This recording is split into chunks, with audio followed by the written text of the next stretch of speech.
Original transcriber's note. As you may be aware, Project Gutenberg has been involved with the writings of both the Alexandre Dumases for some time now, and since we get a few questions about the order in which the books should be read, and in which they were published, these following comments should hopefully help most of our readers.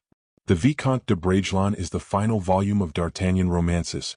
It is usually split into 3 or 4 parts, and the final portion is entitled The Man in the Iron Mask. The Man in the Iron Mask we're familiar with today is the last volume of the 4-volume edition. Not all the editions split them in the same manner, hence some of the confusion.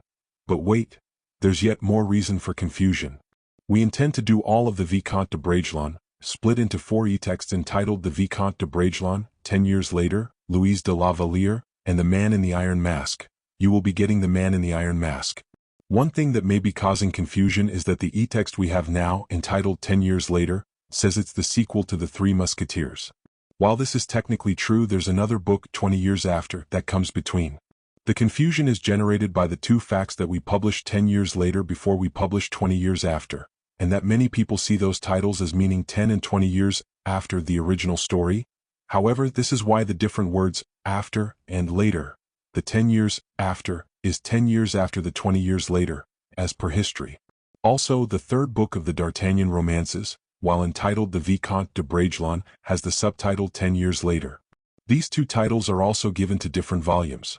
The Vicomte de Bragelonne can refer to the whole book, or the first volume of the 3 or 4-volume editions. 10 Years Later can, similarly, refer to the whole book, or the second volume of the 4-volume edition. To add to the confusion, in the case of our e-texts, it refers to the first 104 chapters of the whole book, covering material in the first and second e-texts in the new series.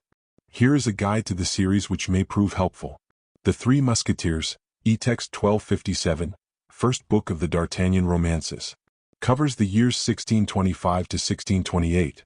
20 years after, e-text 1259, second book of the D'Artagnan romances. Covers the years 1648 to 1649. Third in the order that we published, but second in time sequence. 10 years later, e-text 1258, first 104 chapters of the 3rd book of the D'Artagnan romances. Covers the years 1660 to 1661. The Vicomte de Bragelonne, e-text 2609, our new e-text. First 75 chapters of the 3rd book of the D'Artagnan romances. Covers the year 1660. 10 years later, forthcoming, our next e-text. Chapters 76 to 140 of that 3rd book of the D'Artagnan romances. Covers the years 1660 to 1661. In this particular editing of it, Louise de la Valliere, forthcoming, following, chapters 141 to 208 of the 3rd book of the D'Artagnan romances. Covers the year 1661. The Man in the Iron Mask, forthcoming, completing. Chapters 209 to 269 of the 3rd book of the D'Artagnan romances. Covers the years 1661 to 1673. If we've calculated correctly, that 4th text should correspond to the modern editions of The Man in the Iron Mask, which is still widely circulated, and comprises about the last 1/4 of the Vicomte de Bragelonne. Many thanks to Dr. David Coward, whose editions of the D'Artagnan romances have proved an invaluable source of information. Introduction. In the months of March-July in 1844 in the magazine Le Siècle, the first portion of a story appeared, penned by the celebrated playwright Alexandre Dumas. It was based, he claimed, on some manuscripts he had found a year earlier in the Bibliothèque Nationale while researching a history he planned to write on Louis XIV. They chronicled the adventures of a young man named D'Artagnan who, upon entering Paris, became almost immediately embroiled in court intrigues, international politics, and ill-fated affairs between royal lovers.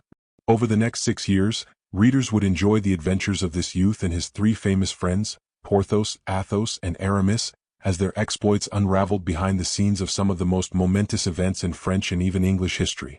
Eventually these serialized adventures were published in novel form, and became the 3 D'Artagnan romances known today. Here is a brief summary of the first 2 novels. The Three Musketeers, serialized March, July, 1844. The year is 1625. The young D'Artagnan arrives in Paris at the tender age of 18, and almost immediately offends 3 musketeers, Porthos, Aramis, and Athos.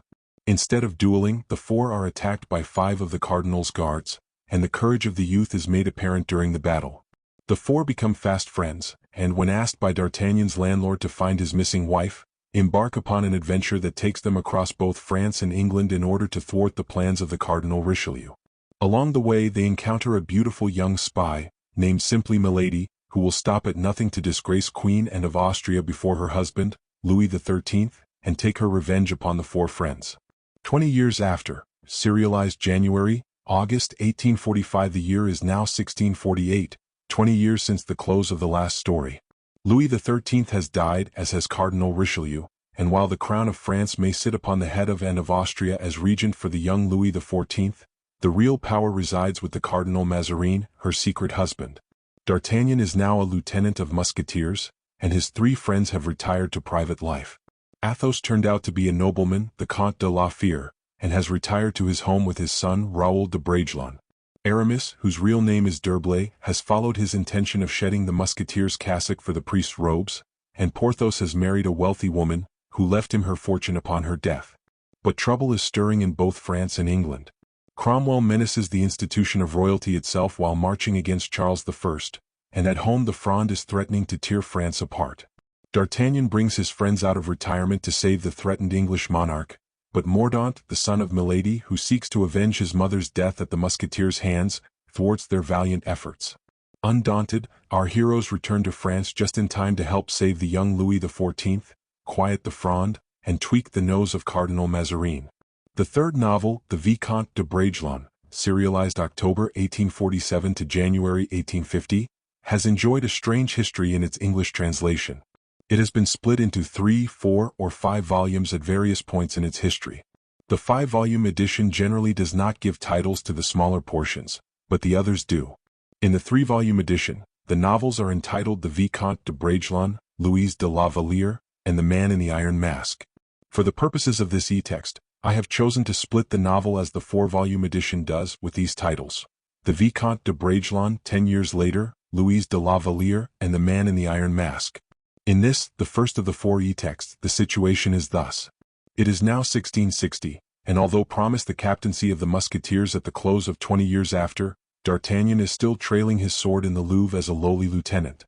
Louis XIV is well past the age where he should rule, but the ailing Cardinal Mazarin refuses to relinquish the reins of power. Meanwhile, Charles II, a king without a country, travels Europe seeking aid from his fellow monarchs. Athos still resides at La Fere while his son, Raoul de Bragelonne, has entered into the service in the household of M. le Prince. As for Raoul, he has his eyes on an entirely different object than his father. His childhood companion, Louise de la Valliere, with whom he is hopelessly in love. Porthos, now a baron, is off on some mysterious mission along with Aramis, who is now the Bishop of Vannes. Now begins the first chapter of the last of the D'Artagnan romances, The Vicomte de Bragelonne. Enjoy. John Bursey, May 2000. Chapter 1. The Letter. Towards the middle of the month of May in the year 1660 at 9 o'clock in the morning, when the sun, already high in the heavens, was fast absorbing the dew from the ramparts of the castle of Blois, a little cavalcade, composed of 3 men and 2 pages, re-entered the city by the bridge, without producing any other effect upon the passengers of the quay beyond a first movement of the hand to the head, as a salute, and a second movement of the tongue to express, in the purest French then spoken in France, "There is Monsieur returning from hunting." And that was all. Whilst, however, the horses were climbing the steep acclivity which leads from the river to the castle, several shop boys approached the last horse, from whose saddlebow a number of birds were suspended by the beak. On seeing this, the inquisitive youths manifested with rustic freedom their contempt for such paltry sport, and after a dissertation among themselves upon the disadvantages of hawking, they returned to their occupations. One only of the curious party, a stout, stubby, cheerful lad, having demanded how it was that Monsieur, who, from his great revenues, had it in his power to amuse himself so much better, could be satisfied with such mean diversions. "Do you not know," one of the standers-by replied, "that Monsieur's principal amusement is to weary himself?" The light-hearted boy shrugged his shoulders with a gesture which said as clear as day, "In that case I would rather be plain Jack than a prince." And all resumed their labors. In the meanwhile, Monsieur continued his route with an air at once so melancholy and so majestic, that he certainly would have attracted the attention of spectators, if spectators there had been, but the good citizens of Blois could not pardon Monsieur for having chosen their gay city for an abode in which to indulge melancholy at his ease, and as often as they caught a glimpse of the illustrious ennuyé, they stole away gaping, or drew back their heads into the interior of their dwellings, to escape the soporific influence of that long pale face, of those watery eyes, and that languid address, so that the worthy prince was almost certain to find the streets deserted whenever he chanced to pass through them. Now, on the part of the citizens of Blois this was a culpable piece of disrespect, for Monsieur was, after the king, nay even perhaps before the king, the greatest noble of the kingdom. In fact, God, who had granted to Louis XIV, then reigning, the honor of being son of Louis XIII, had granted to Monsieur the honor of being son of Henry IV. It was not then, or at least, it ought not to have been, a trifling source of pride for the city of Blois, that Gaston of Orleans had chosen it as his residence, and held his court in the ancient castle of the States. But it was the destiny of this great prince to excite the attention and admiration of the public in a very modified degree wherever he might be. Monsieur had fallen into this situation by habit. It was not, perhaps, this which gave him that air of listlessness. Monsieur had already been tolerably busy in the course of his life.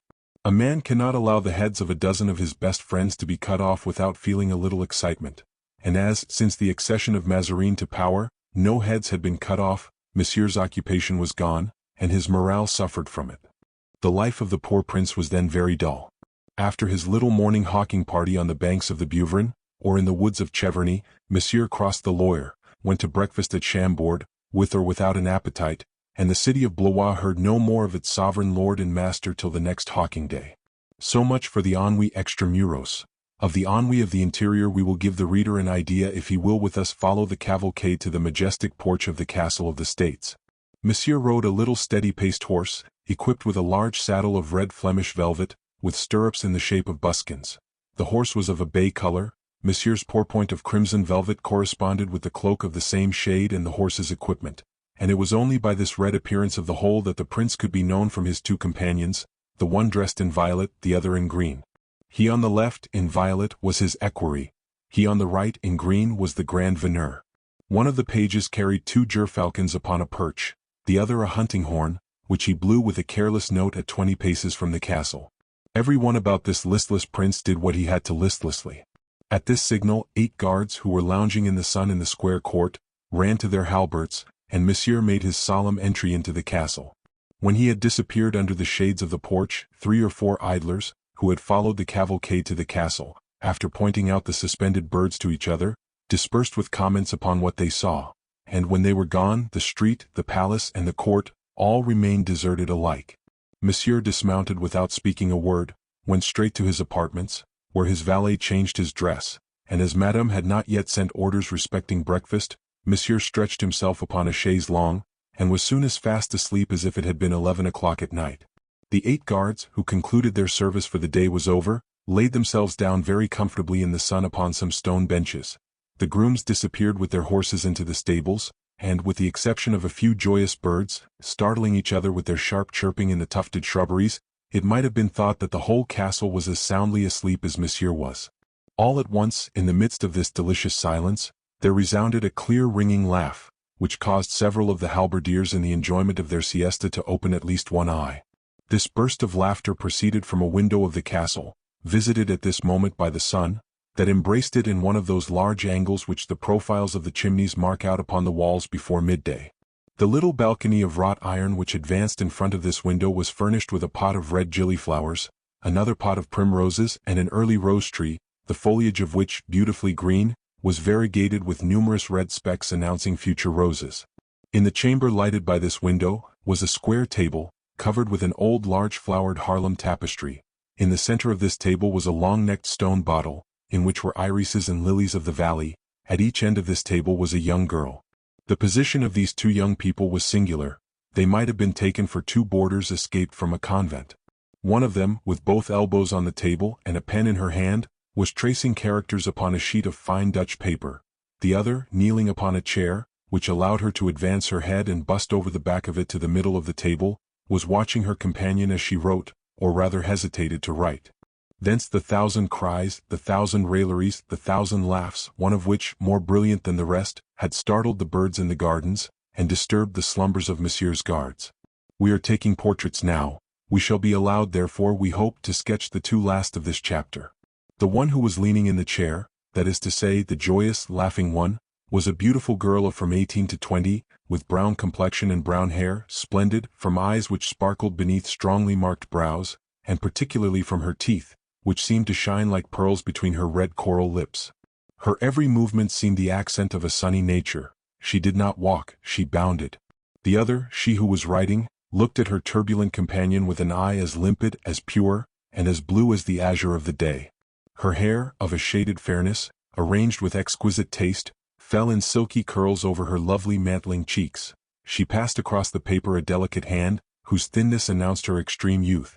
At each burst of laughter that proceeded from her friend, she raised, as if annoyed, her white shoulders in a poetical and mild manner, but they were wanting in that rich fullness of mold that was likewise to be wished in her arms and hands.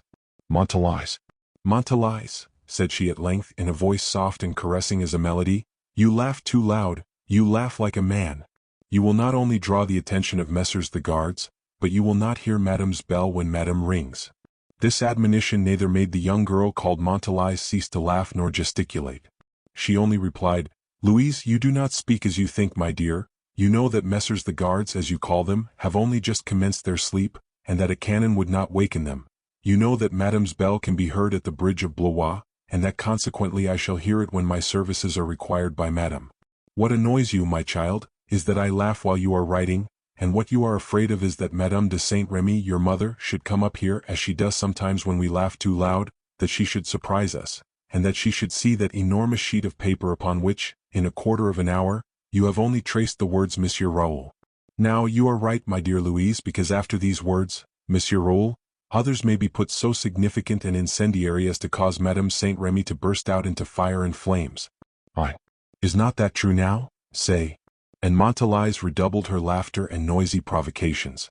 The fair girl at length became quite angry. She tore the sheet of paper on which, in fact, the words Monsieur Raoul were written in good characters, and crushing the paper in her trembling hands, she threw it out of the window.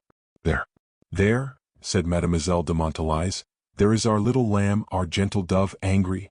Don't be afraid, Louise, Madame de Saint Remy will not come, and if she should, you know I have a quick ear.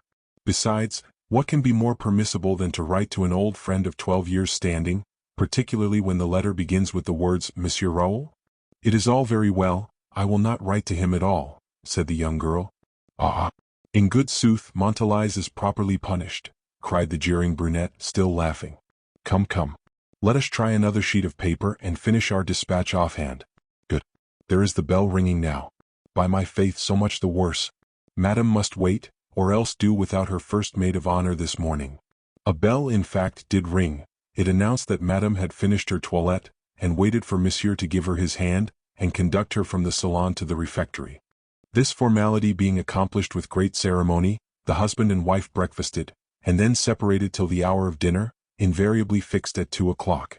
The sound of this bell caused a door to be opened in the offices on the left hand of the court, from which filed 2 maitres d'hôtel followed by 8 scullions bearing a kind of hand-barrow loaded with dishes under silver covers. One of the maitres d'hôtel, the first in rank, touched one of the guards, who was snoring on his bench, slightly with his wand. He even carried his kindness so far as to place the halberd which stood against the wall in the hands of the man stupid with sleep, after which the soldier, without explanation, escorted the viande of Monsieur to the refectory, preceded by a page and the 2 maitres d'hôtel. Wherever the viande passed, the soldiers ported arms. Mademoiselle de Montalais and her companion had watched from their window the details of this ceremony, to which, by the by, they must have been pretty well accustomed. But they did not look so much from curiosity as to be assured they should not be disturbed. So, guards, scullions, maitres d'hôtel, and pages having passed, they resumed their places at the table, and the sun, which, through the window frame, had for an instant fallen upon those 2 charming countenances, now only shed its light upon the gillyflowers, primroses, and rose-tree. "Bah!" said Mademoiselle de Montalais, taking her place again, "Madame will breakfast very well without me." "Oh, Montalais, you will be punished," replied the other girl, sitting down quietly in hers. "Punished, indeed, that is to say, deprived of a ride. That is just the way in which I wish to be punished. To go out in the grand coach, perched upon a doorstep, to turn to the left, twist round to the right, over roads full of ruts, where we cannot exceed a league in 2 hours, and then to come back straight towards the wing of the castle in which is the window of Mary de Medici, so that Madame never fails to say, 'Could one believe it possible that Mary de Medici should have escaped from that window, 47 feet high? The mother of 2 princes and 3 princesses.' If you call that relaxation, Louise, all I ask is to be punished every day, particularly when my punishment is to remain with you and write such interesting letters as we write. Montalice, Montalice, there are duties to be performed. You talk of them very much at your ease, dear child, you who are left quite free amidst this tedious court. You are the only person that reaps the advantages of them without incurring the trouble, you who are really more one of Madame's maids of honor than I am, because Madame makes her affection for your father-in-law glance off upon you, so that you enter this dull house as the birds fly into yonder court, inhaling the air, pecking the flowers, picking up the grain, without having the least service to perform, or the least annoyance to undergo. And you talk to me of duties to be performed. In sooth, my pretty idler, what are your own proper duties unless to write to the handsome Raoul?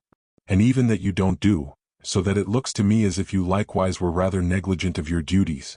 Louise assumed a serious air, leant her chin upon her hand, and in a tone full of candid remonstrance, "And do you reproach me with my good fortune?" said she.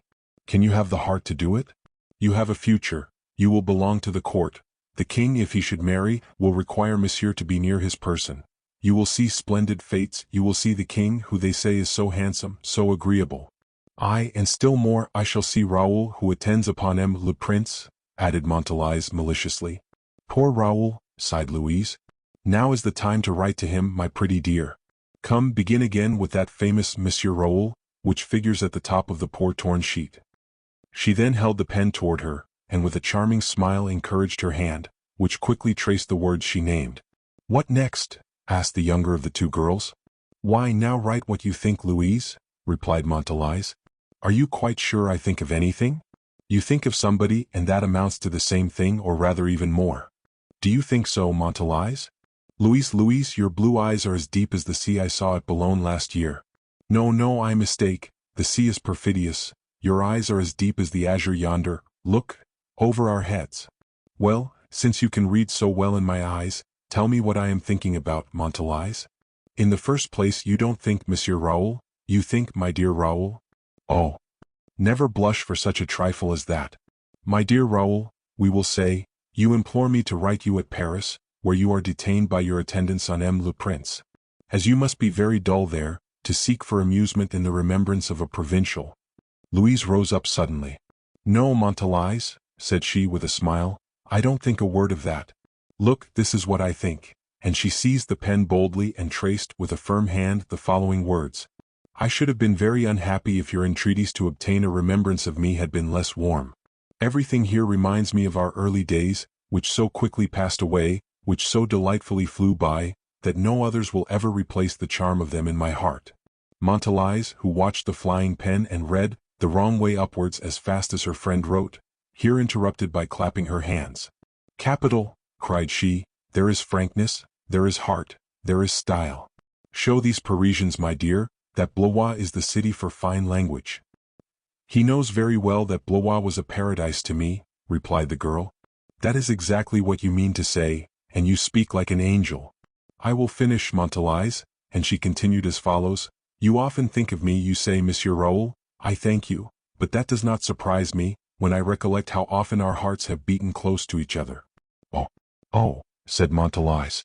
"Beware, my lamb. You are scattering your wool, and there are wolves about." Louise was about to reply, when the gallop of a horse resounded under the porch of the castle. "What is that?" said Montalice, approaching the window. "A handsome cavalier, by my faith." "Oh, Raoul!" exclaimed Louise, who had made the same movement as her friend, and, becoming pale as death, sunk back beside her unfinished letter. "Now, he is a clever lover, upon my word," cried Montalice. "He arrives just at the proper moment." Come in, I implore you," murmured Louise. "Bah, he does not know me. Let me see what he has come here for." Chapter 2. The Messenger. Mademoiselle de Montalice was right. The young cavalier was goodly to look upon. He was a young man of from 24 to 25 years of age, tall and slender, wearing gracefully the picturesque military costume of the period. His large boots contained a foot which Mademoiselle de Montalice might not have disowned if she had been transformed into a man. With one of his delicate but nervous hands he checked his horse in the middle of the court, and with the other raised his hat, whose long plumes shaded his at once serious and ingenuous countenance. The guards, roused by the steps of the horse, awoke and were on foot in a minute. The young man waited till one of them was close to his saddle-bow, Then, stooping towards him in a clear, distinct voice, which was perfectly audible at the window where the two girls were concealed, "A message for His Royal Highness," he said. "Ah!" cried the soldier. "Officer, a messenger." But this brave guard knew very well that no officer would appear, seeing that the only one who could have appeared dwelt at the other side of the castle, in an apartment looking into the gardens. So he hastened to add, "The officer, monsieur, is on his rounds, but in his absence M. de Saint-Remy, the maitre d'hôtel, shall be informed." "M. de Saint-Remy?" repeated the cavalier, slightly blushing. "Do you know him?" "Why, yes, but request him, if you please, that my visit be announced to His Royal Highness as soon as possible." "It appears to be pressing," said the guard as if speaking to himself, but really in the hope of obtaining an answer. The messenger made an affirmative sign with his head. "In that case," said the guard, "I will go and seek the maitre d'hôtel myself." The young man in the meantime dismounted, and whilst the others were making their remarks upon the fine horse the cavalier rode, the soldier returned. "Your pardon, young gentleman, but your name, if you please?" "The Vicomte de Bragelonne, on the part of His Highness M. le Prince de Condé." The soldier made a profound bow, and as if the name of the conqueror of Rocroi and Lens had given him wings, he stepped lightly up the steps leading to the antechamber. De Bragelonne had not had time to fasten his horse to the iron bars of the perron, when M. de Saint-Remy came running, out of breath, supporting his capacious body with one hand, whilst with the other he cut the air as a fisherman cleaves the waves with his oar. "Ah, Monsieur le Vicomte! You at Blois!" cried he. "Well, that is a wonder. Good day to you, good day, Monsieur Raoul. I offer you 1,000 respects, M. de Saint-Remy. How Madame de Laval, I mean how delighted Madame de Saint-Remy will be to see you. But come in. His Royal Highness is at breakfast. Must he be interrupted? Is the matter serious?" "Yes and no, Monsieur de Saint-Remy. A moment's delay, however, would be disagreeable to His Royal Highness.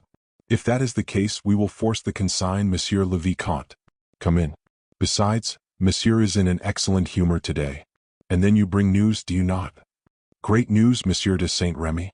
And good, I presume? Excellent. Come quickly then," cried the worthy man, putting his dress to rights as he went along. Raoul followed him, hat in hand, and a little disconcerted at the noise made by his spurs in these immense salons. As soon as he had disappeared in the interior of the palace, the window of the court was repeopled, and an animated whispering betrayed the emotion of the two girls. They soon appeared to have formed a resolution, for one of the two faces disappeared from the window. This was the brunette, the other remained behind the balcony, concealed by the flowers, watching attentively through the branches the perron by which M. de Bragelonne had entered the castle. In the meantime the object of so much laudable curiosity continued his route, following the steps of the maitre d'hôtel. The noise of quick steps, an odor of wine and viands, a clinking of crystal and plates, warned them that they were coming to the end of their course.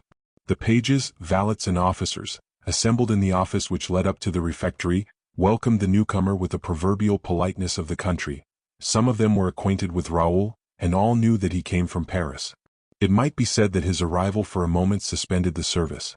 In fact, a page who was pouring out wine for His Royal Highness, on hearing the jingling of spurs in the next chamber, turned round like a child, without perceiving that he was continuing to pour out, not into the glass but upon the tablecloth.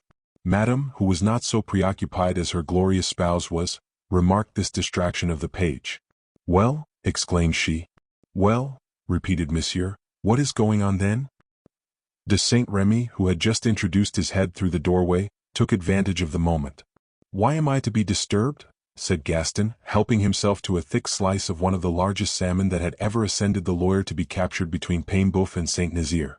"There is a messenger from Paris."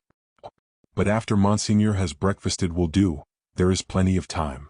"From Paris?" cried the prince, letting his fork fall. "A messenger from Paris, do you say? And on whose part does this messenger come?" "On the part of M. le Prince," said the maitre d'hôtel promptly. "Everyone knows that the Prince de Condé was so called." "A messenger from M. le Prince," said Gaston, with an inquietude that escaped none of the assistants, and consequently redoubled the general curiosity. Monsieur perhaps fancied himself brought back again to the happy times when the opening of a door gave him an emotion, in which every letter might contain a state secret, in which every message was connected with a dark and complicated intrigue. Perhaps likewise that great name of M. le Prince expanded itself, beneath the roofs of Blois, to the proportions of a phantom. Monsieur pushed away his plate. Shall I tell the envoy to wait? Asked M. de Saint-Remy. A glance from Madame emboldened Gaston, who replied, No, no. Let him come in at once. On the contrary. Apropos, who is he? A gentleman of this country, M. le Vicomte de Bragelonne. Ah, very well. Introduce him, Saint-Remy, introduce him. And when he had let fall these words, with his accustomed gravity, Monsieur turned his eyes in a certain manner upon the people of his suite, so that all pages, officers, and equerries quitted the service, knives and goblets, and made towards the second chamber door a retreat as rapid as it was disorderly. This little army had dispersed in 2 files when Raoul de Bragelonne, preceded by M. de Saint-Remy, entered the refectory. The short interval of solitude which this retreat had left him permitted Monsieur the time to assume a diplomatic countenance. He did not turn round, but waited till the maître d'hôtel should bring the messenger face to face with him. Raoul stopped even with the lower end of the table, so as to be exactly between Monsieur and Madame. From this place he made a profound bow to Monsieur, and a very humble one to Madame.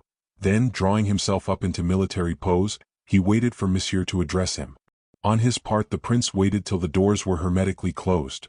He would not turn round to ascertain the fact, as that would have been derogatory to his dignity, but he listened with all his ears for the noise of the lock, which would promise him at least an appearance of secrecy. The doors being closed, Monsieur raised his eyes towards the Vicomte and said, It appears that you come from Paris, Monsieur? This minute, Monseigneur. How is the king? His Majesty is in perfect health, Monseigneur. And my sister-in-law? Her Majesty the Queen Mother still suffers from the complaint in her chest, but for the last month she has been rather better. Somebody told me you came on the part of M. le Prince. They must have been mistaken, surely? No, Monseigneur, le Prince has charged me to convey this letter to your Royal Highness, and I am to wait for an answer to it. Raoul had been a little annoyed by this cold and cautious reception, and his voice insensibly sank to a low key. The prince forgot that he was the cause of this apparent mystery, and his fears returned. He received the letter from the Prince de Condé with a haggard look, unsealed it as he would have unsealed a suspicious packet, and in order to read it so that no one should remark the effects of it upon his countenance, he turned round. Madame followed, with an anxiety almost equal to that of the prince, every maneuver of her august husband. Raoul, impassible, and a little disengaged by the attention of his hosts, looked from his place through the open window at the gardens and the statues which peopled them. Well, cried Monsieur all at once with a cheerful smile, here is an agreeable surprise and a charming letter from M. le Prince. Look, Madame. The table was too large to allow the arm of the prince to reach the hand of Madame. Raoul sprang forward to be their intermediary, and did it with so good a grace as to procure a flattering acknowledgment from the princess. You know the contents of this letter, no doubt? Said Gaston to Raoul. Yes, Monseigneur. Le Prince at first gave me the message verbally, but upon reflection His Highness took up his pen. It is beautiful writing, said Madame, but I cannot read it. Will you read it to Madame M. de Bragelonne? Said the Duke. Yes, read it if you please, Monsieur. Raoul began to read, Monsieur giving again all his attention. The letter was conceived in these terms. Monseigneur, the king is about to set out for the frontiers. You are aware the marriage of His Majesty is concluded upon. The king has done me the honor to appoint me his marital dowager for this journey, and as I knew with what joy His Majesty would pass a day at Blois, I venture to ask your Royal Highness's permission to mark the house you inhabit as our quarters. If, however, the suddenness of this request should create to your Royal Highness any embarrassment, I entreat you to say so by the messenger I send, a gentleman of my suite, M. le Vicomte de Bragelonne. My itinerary will depend on your Royal Highness's determination, and instead of passing through Blois, we shall come through Vendôme or Romorantin. I venture to hope that your Royal Highness will be pleased with my arrangement, it being the expression of my boundless desire to make myself agreeable to you. Nothing can be more gracious toward us, said Madame, who had more than once consulted the looks of her husband during the reading of the letter. The king here, exclaimed she, in a rather louder tone than would have been necessary to preserve secrecy. Monsieur, said His Royal Highness in his turn, you will offer my thanks to M. de Condé, and express to him my gratitude for the honor he has done me. Raoul bowed. On what day will His Majesty arrive? Continued the prince. The king, Monseigneur, will in all probability arrive this evening. But how then could he have known my reply if it had been in the negative? I was desired, Monseigneur, to return in all haste to Beaugency, to give counter-orders to the courier, who was himself to go back immediately with counter-orders to M. le Prince. His Majesty is at Orleans, then? Much nearer, monseigneur. His Majesty must by this time have arrived at Mung. Does the court accompany him? Yes, monseigneur. A propos, I forgot to ask you after le Cardinal. His Eminence appears to enjoy good health, monseigneur. His nieces accompany him, no doubt? No, monseigneur. His Eminence has ordered the Mademoiselle de Mancini to set out for Bruges. They will follow the left bank of the Loire, while the court will come by the right. What? Mademoiselle Mary de Mancini quit the court in that manner? Asked Monsieur, his reserve beginning to diminish. Mademoiselle Mary de Mancini in particular, replied Raoul discreetly.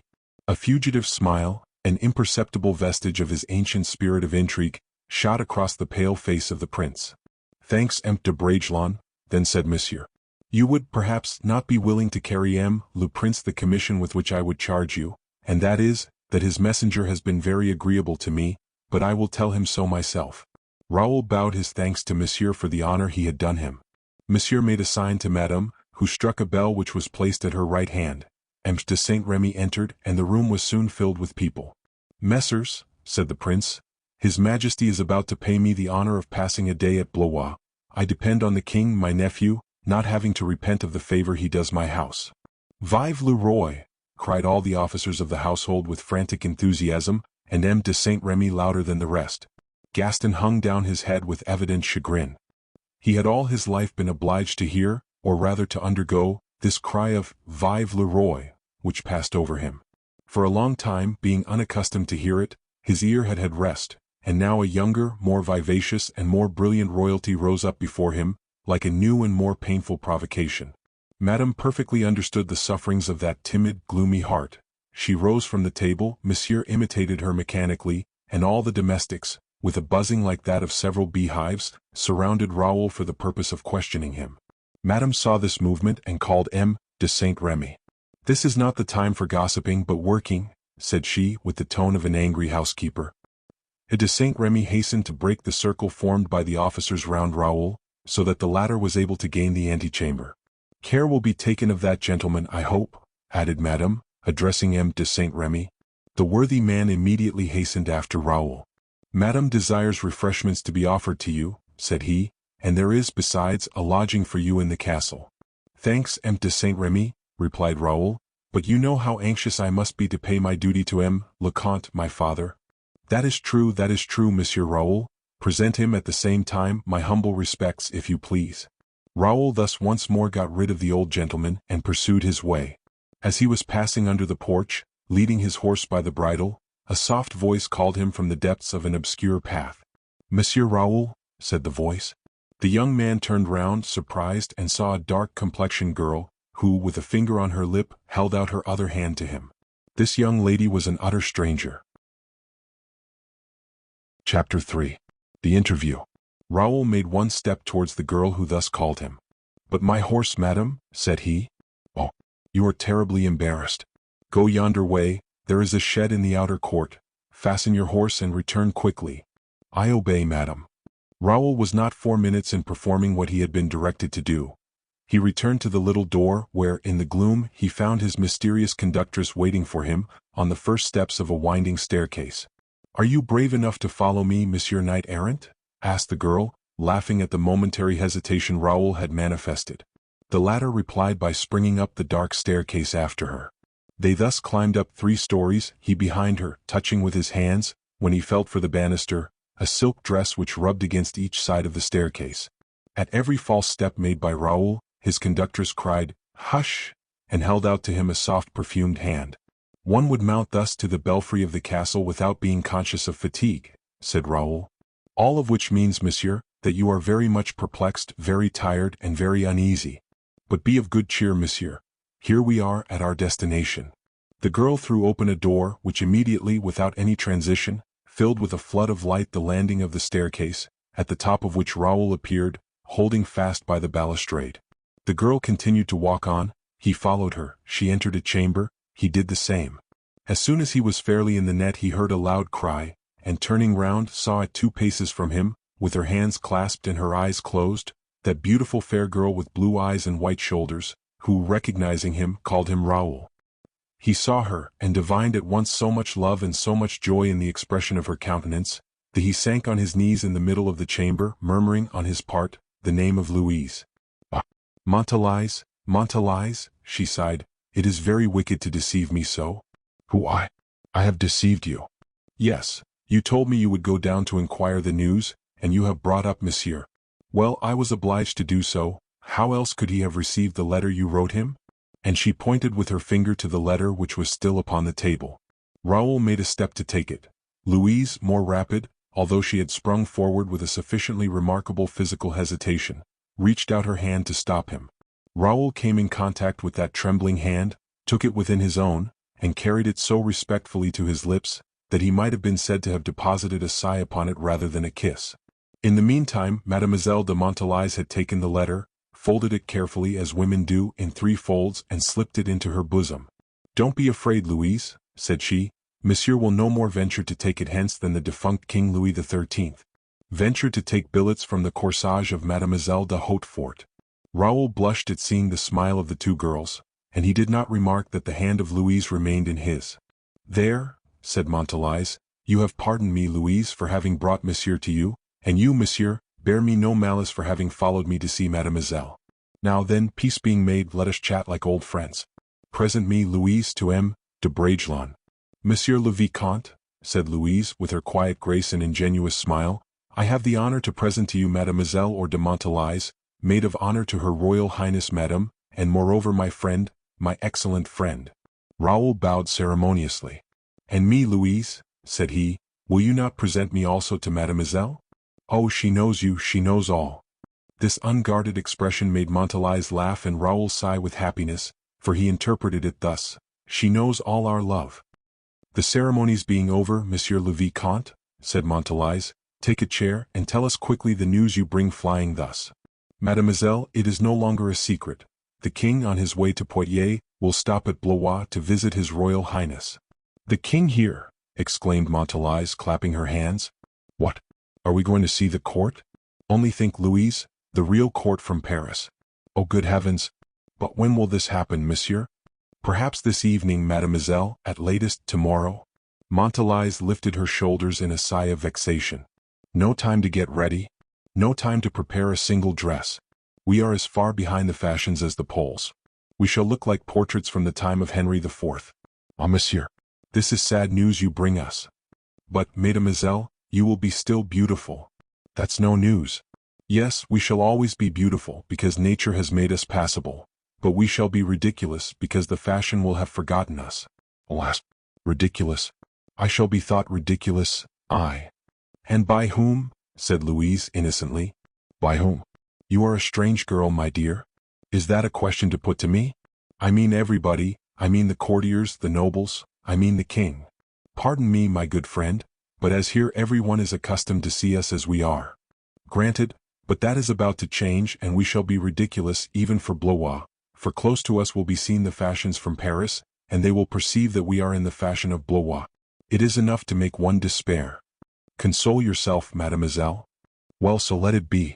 After all, so much the worse for those who do not find me to their taste, said Montalais philosophically. They would be very difficult to please, replied Raoul, faithful to his regular system of gallantry. Thank you, Monsieur le Vicomte. We were saying then that the king is coming to Blois. With all the court. Mademoiselle de Mancini, will they be with him?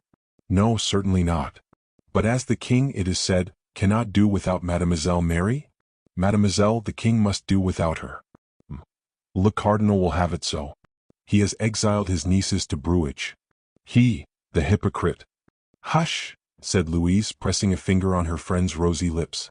Bah, nobody can hear me. I say that old Mazzarino Mazzarini is a hypocrite, who burns impatiently to make his niece Queen of France. That cannot be, mademoiselle, since M. le Cardinal, on the contrary, had brought about the marriage of His Majesty with the Infanta Maria Theresa. Montalais looked Raoul full in the face and said, And do you Parisians believe in these tales? Well, we are a little more knowing than you at Blois. Mademoiselle, if the king goes beyond Poitiers and sets out for Spain, if the articles of the marriage contract are agreed upon by Don Luis de Haro and His Eminence, you must plainly perceive that it is not child's play. All very fine. But the king is king, I suppose? No doubt, mademoiselle, but the cardinal is the cardinal. The king is not a man then. And he does not love Mary Mancini? He adores her. Well, he will marry her then. We shall have war with Spain. Mazarin will spend a few of the millions he has put away. Our gentlemen will perform prodigies of valor in their encounters with the proud Castilians, and many of them will return crowned with laurels, to be recrowned by us with myrtles. Now that is my view of politics. Montalice, you are wild, said Louise, and every exaggeration attracts you as light does a moth. Louise, you are so extremely reasonable that you will never know how to love. Oh, said Louise in a tone of tender reproach, don't you see, Montalice? The Queen Mother desires to marry her son to the Infanta. Would you wish him to disobey his mother? Is it for a royal heart like his to set such a bad example? When parents forbid love, love must be banished. And Louise sighed. Raoul cast down his eyes with an expression of constraint. Montalice, on her part, laughed aloud. Well, I have no parents, said she. You are acquainted without doubt with the state of health of M. le Comte de la Fere, said Louise, after breathing that sigh which had revealed so many griefs in its eloquent utterance. No, mademoiselle, replied Raoul, I have not yet paid my respects to my father. I was going to his house when Mademoiselle de Montalice so kindly stopped me. I hope the Comte is well. You have heard nothing to the contrary, have you? No, Raoul, nothing, thank God. Here, for several instants, ensued a silence, during which two spirits, which followed the same idea, communicated perfectly, without even the assistance of a single glance. Oh, heavens! Exclaimed Montalice in a fright, there is somebody coming up. Who can it be? Said Louise, rising in great agitation. Mademoiselle, I inconvenience you very much. I have without doubt been very indiscreet, stammered Raoul, very ill at ease. It is a heavy step, said Louise. If it is only M. Malicorne, added Montalice, do not disturb yourselves. Louise and Raoul looked at each other to inquire who M. Malicorne could be. There is no occasion to mind him, continued Montalice. He is not jealous. But mademoiselle, said Raoul. Yes, I understand. Well, he is discreet as I am. Good heavens, cried Louise, who had applied her ear to the door which had been left ajar. It is my mother's step. Madame de Saint-Remy? Where shall I hide myself? Exclaimed Raoul, catching at the dress of Montalice, who looked quite bewildered. Yes, said she, yes, I know the clicking of those pattens. It is our excellent mother. Oh, le Vicomte, what a pity it is the window looks upon a stone pavement, and that 50 paces below it. Raoul glanced at the balcony in despair. Louise seized his arm and held it tight. Oh, how silly I am, said Montalice. Have I not the robe of ceremony closet? It looks as if it were made on purpose. It was quite time to act. Madame de Saint-Remy was coming up at a quicker pace than usual. She gained the landing at the moment when Montalice, as in all scenes of surprises, shut the closet by leaning with her back against the door. Ah, cried Madame de Saint-Remy, you are here, are you, Louise? Yes, madame, replied she, more pale than if she had committed a great crime. Well, well. Pray be seated, madame, said Montalice, offering her a chair, which she placed so that the back was towards the closet. Thank you, mademoiselle, or, thank you. Come, my child, be quick. Where do you wish me to go, madame? Why, home, to be sure. Have you not to prepare your toilette? What did you say? Cried Montalice, hastening to affect surprise, so fearful was she that Louise would in some way commit herself. You don't know the news, then? Said Madame de Saint-Remy. What news, madame? Is it possible for two girls to learn up in this dovecote? What? Have you seen nobody? Madame, you talk in enigmas, and you torment us at a slow fire, cried Montalice, who, terrified at seeing Louise become paler and paler, did not know to what saint to put up her vows. At length she caught an eloquent look of her companion's, one of those looks which would convey intelligence to a brick wall. Louise directed her attention to a hat, Raoul's unlucky hat, which was set out in all its feathery splendor upon the table. Montalice sprang towards it, and, seizing it with her left hand, passed it behind her into the right, concealing it as she was speaking. Well, said Madame de Saint-Remy, a courier has arrived announcing the approach of the king. There, mademoiselle, there is something to make you put on your best looks. Quick, quick, cried Montalice. Follow madame your mother, Louise, and leave me to get ready my dress of ceremony. Louise arose. Her mother took her by the hand and led her out on to the landing. Come along, said she, then adding in a low voice, when I forbid you to come the apartment of Montalice, why do you do so? Madame, she is my friend. Besides, I had but just come. Did you see nobody concealed while you were there? Madame? I saw a man's hat, I tell you, the hat of that fellow, that good-for-nothing. Madame? Repeated Louise. Of that do-nothing Malicorne. A maid of honor to have such company, fie. Fie. And their voices were lost in the depths of the narrow staircase. Montalais had not missed a word of this conversation, which echo conveyed to her as if through a tunnel. She shrugged her shoulders on seeing Raoul, who had listened likewise, issue from the closet. Poor Montalais, said she, the victim of friendship. Poor Malicorne, the victim of love. She stopped on viewing the tragic-comic face of Raoul, who was vexed at having in one day surprised so many secrets. Oh, mademoiselle, said he, how can we repay your kindness? Oh, we will balance accounts some day, said she. For the present, begone, Vicomte de Bragelonne, for Madame de Saint-Remy is not over-indulgent, and any indiscretion on her part might bring hither a domiciliary visit, which would be disagreeable to all parties. But Louise, how shall I know? Begone. Begone. King Louis XI knew very well what he was about when he invented the post. Alas, sighed Raoul. And am I not here, I who am worth all the posts in the kingdom? Quick, I say, to horse. So that if Madame de Saint-Remy should return for the purpose of preaching me a lesson on morality, she may not find you here. She would tell my father, would she not? Murmured Raoul. And you would be scolded. Ah, Vicomte, it is very plain you come from court. You are as timid as the king. Best. At Blois we contrive better than that to do without Papa's consent. Ask Malicorne else. And at these words the girl pushed Raoul out of the room by the shoulders. He glided swiftly down to the porch, regained his horse, mounted, and set off as if he had had Monsieur's guards at his heels. Chapter 4. Father and Son. Raoul followed the well-known road, so dear to his memory, which led from Blois to the residence of the Comte de la Fère. The reader will dispense with a second description of that habitation. He, perhaps, has been with us there before and knows it. Only since our last journey thither, the walls had taken on a grayer tint, and the brickwork assumed a more harmonious copper tone.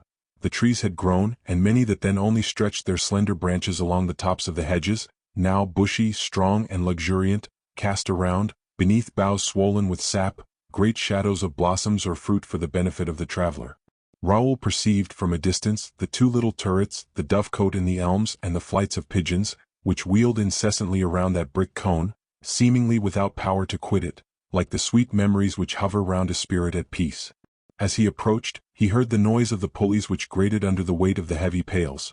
He also fancied he heard the melancholy moaning of the water which falls back again into the wells, a sad, funereal, solemn sound, which strikes the ear of the child and the poet, both dreamers, which the English call splash, Arabian poets gascachow, and which we Frenchmen who would be poets, can only translate by a paraphrase, the noise of water falling into water.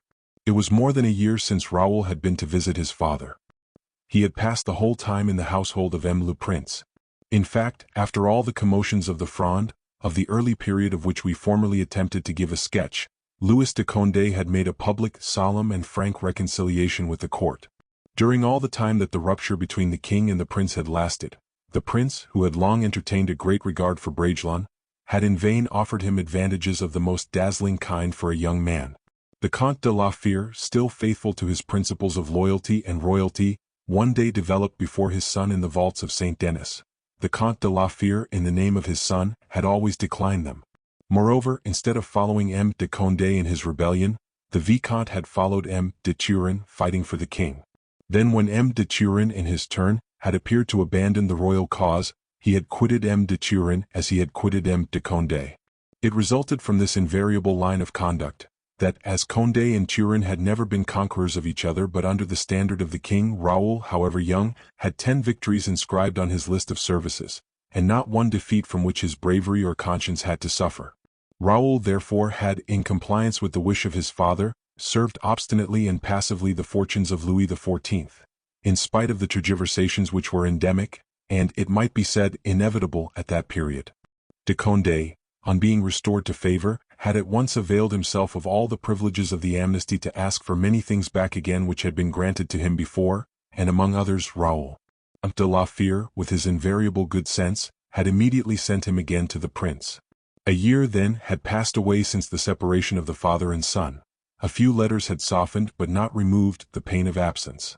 We have seen that Raoul had left at Blois another love in addition to filial love. But let us do him this justice. If it had not been for chance and Mademoiselle de Montalais, two great temptations, Raoul, after delivering his message, would have galloped off towards his father's house, turning his head round perhaps, but without stopping for a single instant, even if Louise had held out her arms to him. So the first part of the journey was given by Raoul to regretting the past which he had been forced to quit so quickly, that is to say, his lady love, and the other part to the friend he was about to join, so much too slowly for his wishes. Raoul found the garden gate open and rode straight in without regarding the long arms, raised in anger, of an old man dressed in a jacket of violet-colored wool, and a large cap of faded velvet. The old man, who was weeding with his hands a bed of dwarf roses and argurites, was indignant at seeing a horse thus traversing his sanded and nicely raked walks. He even ventured a vigorous humph, which made the cavalier turn round. Then there was a change of scene, for no sooner had he caught sight of Raoul's face, than the old man sprang up and set off in the direction of the house, amidst interrupted growlings, which appeared to be paroxysms of wild delight. When arrived at the stables, Raoul gave his horse to a little lackey, and sprang up the perron with an ardor that would have delighted the heart of his father. He crossed the antechamber, the dining room, and the salon without meeting anyone. At length, on reaching the door of M. de la Fere's apartment, he rapped impatiently, and entered almost without waiting for the word "enter," which was vouchsafed him by a voice at once sweet and serious. The Count was seated at a table covered with papers and books. He was still the noble, handsome gentleman of former days, but time had given to this nobleness and beauty a more solemn and distinct character. A brow white and void of wrinkles beneath his long hair, now more white than black, an eye piercing and mild under the lids of a young man. His mustache, fine but slightly grizzled, waved over lips of a pure and delicate model, as if they had never been curled by mortal passions, a form straight and supple, an irreproachable but thin hand. This was what remained of the illustrious gentleman whom so many illustrious mouths had praised under the name of Athos. He was engaged in correcting the pages of a manuscript book, entirely filled by his own hand. Raoul seized his father by the shoulders, by the neck, as he could, and embraced him so tenderly and so rapidly, that the Count had neither strength nor time to disengage himself, or to overcome his paternal emotions. "What? You hear, Raoul? You? Is it possible?" said he. "Oh, monsieur, what joy to see you once again! But you don't answer me, Vicomte. Have you leave of absence, or has some misfortune happened at Paris?" "Thank God, monsieur," replied Raoul, calming himself by degrees. "Nothing has happened but what is fortunate. The king is going to be married, as I had the honor of informing you in my last letter, and on his way to Spain, he will pass through Blois. To pay a visit to monsieur?" "Yes, monsieur le Comte." So, fearing to find him unprepared, or wishing to be particularly polite to him, Monsieur le Prince sent me forward to have the lodgings ready.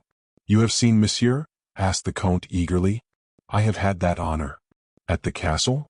"Yes, monsieur," replied Raoul, casting down his eyes because, no doubt, he had felt there was something more than curiosity in the Count's inquiries.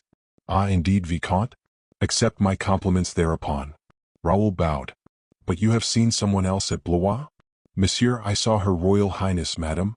"That's very well, but it is not madame that I mean." Raoul colored deeply but made no reply.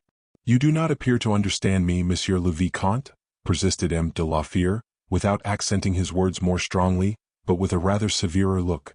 "I understand you quite plainly, monsieur," replied Raoul, "and if I hesitate a little in my reply, you are well assured I am not seeking for a falsehood. No, you cannot tell a lie, and that makes me so astonished you should be so long in saying yes or no. I cannot answer you without understanding you very well, and if I have understood you, you will take my first words in ill part. You will displease, no doubt, Monsieur le Comte, because I have seen Mademoiselle de la Valliere, have you not?" "It was of her you meant to speak, I know very well, monsieur," said Raoul with inexpressible sweetness. "And I asked you if you have seen her." "Monsieur, I was ignorant, when I entered the castle, that Mademoiselle de la Valliere was there. It was only on my return, after I had performed my mission, that chance brought us together. I have had the honor of paying my respects to her." "But what do you call the chance that led you into the presence of Mademoiselle de la Valliere?" "Mademoiselle de Montalais, monsieur." "And who is Mademoiselle de Montalais?" "A young lady I did not know before, whom I had never seen. She is maid of honor to Madame." "Monsieur le Vicomte, I will push my interrogatory no further, and reproach myself with having carried it so far. I had desired you to avoid Mademoiselle de la Valliere, and not to see her without my permission. Oh, I am quite sure you have told me the truth, and that you took no measures to approach her. Chance has done me this injury, I do not accuse you of it. I will be content, then, with what I formerly said to you concerning this young lady. I do not reproach her with anything, God is my witness. Only it is not my intention or wish that you should frequent her place of residence. I beg you once more, my dear Raoul, to understand that. It was plain the limpid eyes of Raoul were troubled at this speech. Now, my friend, said the Comte with his soft smile and in his customary tone, let us talk of other matters. You are returning perhaps to your duty? No, monsieur, I have no duty for today, except the pleasure of remaining with you. The prince kindly appointed me no other, which was so much in accord with my wish. Is the king well? Perfectly. And monsieur le prince also? As usual, monsieur. The Comte forgot to inquire after Mazarine. That was an old habit. Well, Raoul, since you are entirely mine, I will give up my whole day to you. Embrace me again. You are at home, Vicomte. Ah, there is our old Grimaud. Come in, Grimaud. Monsieur le Vicomte is desirous of embracing you likewise. The good old man did not require to be twice told. He rushed in with open arms, Raoul meeting him halfway. Now, if you please, we will go into the garden, Raoul. I will show you the new lodging I have had prepared for you during your leave of absence, and whilst examining the last winter's plantations, and 2 saddle horses I have just acquired, you will give me all the news of our friends in Paris. The Comte closed his manuscript, took the young man's arm, and went out into the gardens with him. Grimaud looked at Raoul with a melancholy air as the young man passed out. Observing that his head nearly touched the traverse of the doorway, stroking his white royale, he slowly murmured, "How he has grown!" Chapter 5. In which something will be said of Cropoli. Whilst the Comte de la Fere with Raoul visits the new buildings he has erected, and the new horses he has bought, with the reader's permission we will lead him back to the city of Blois, and make him a witness of the unaccustomed activity which pervades that city. It was in the hotels that the surprise of the news brought by Raoul was most sensibly felt. In fact, the king in the court at Blois, that is to say, 100 horsemen, 10 carriages, 200 horses, as many lackeys as masters. Where was this crowd to be housed? Where were to be lodged all the gentry of the neighborhood, who would gather in 2 or 3 hours after the news had enlarged the circle of its report, like the increasing circumferences produced by a stone thrown into a placid lake. Blois, as peaceful in the morning as we have seen, as the calmest lake in the world, at the announcement of the royal arrival, was suddenly filled with the tumult and buzzing of a swarm of bees. All the servants of the castle, under the inspection of the officers, were sent into the city in quest of provisions, and 10 horsemen were dispatched to the preserves of Chambord to seek for game, to the fisheries of Beuvron for fish, and to the gardens of Cheverny for fruits and flowers. Precious tapestries and lustres with great gilt chains were drawn from the cupboards. An army of the poor were engaged in sweeping the courts and washing the stone fronts, whilst their wives went in droves to the meadows beyond the Loire, to gather green boughs and field flowers.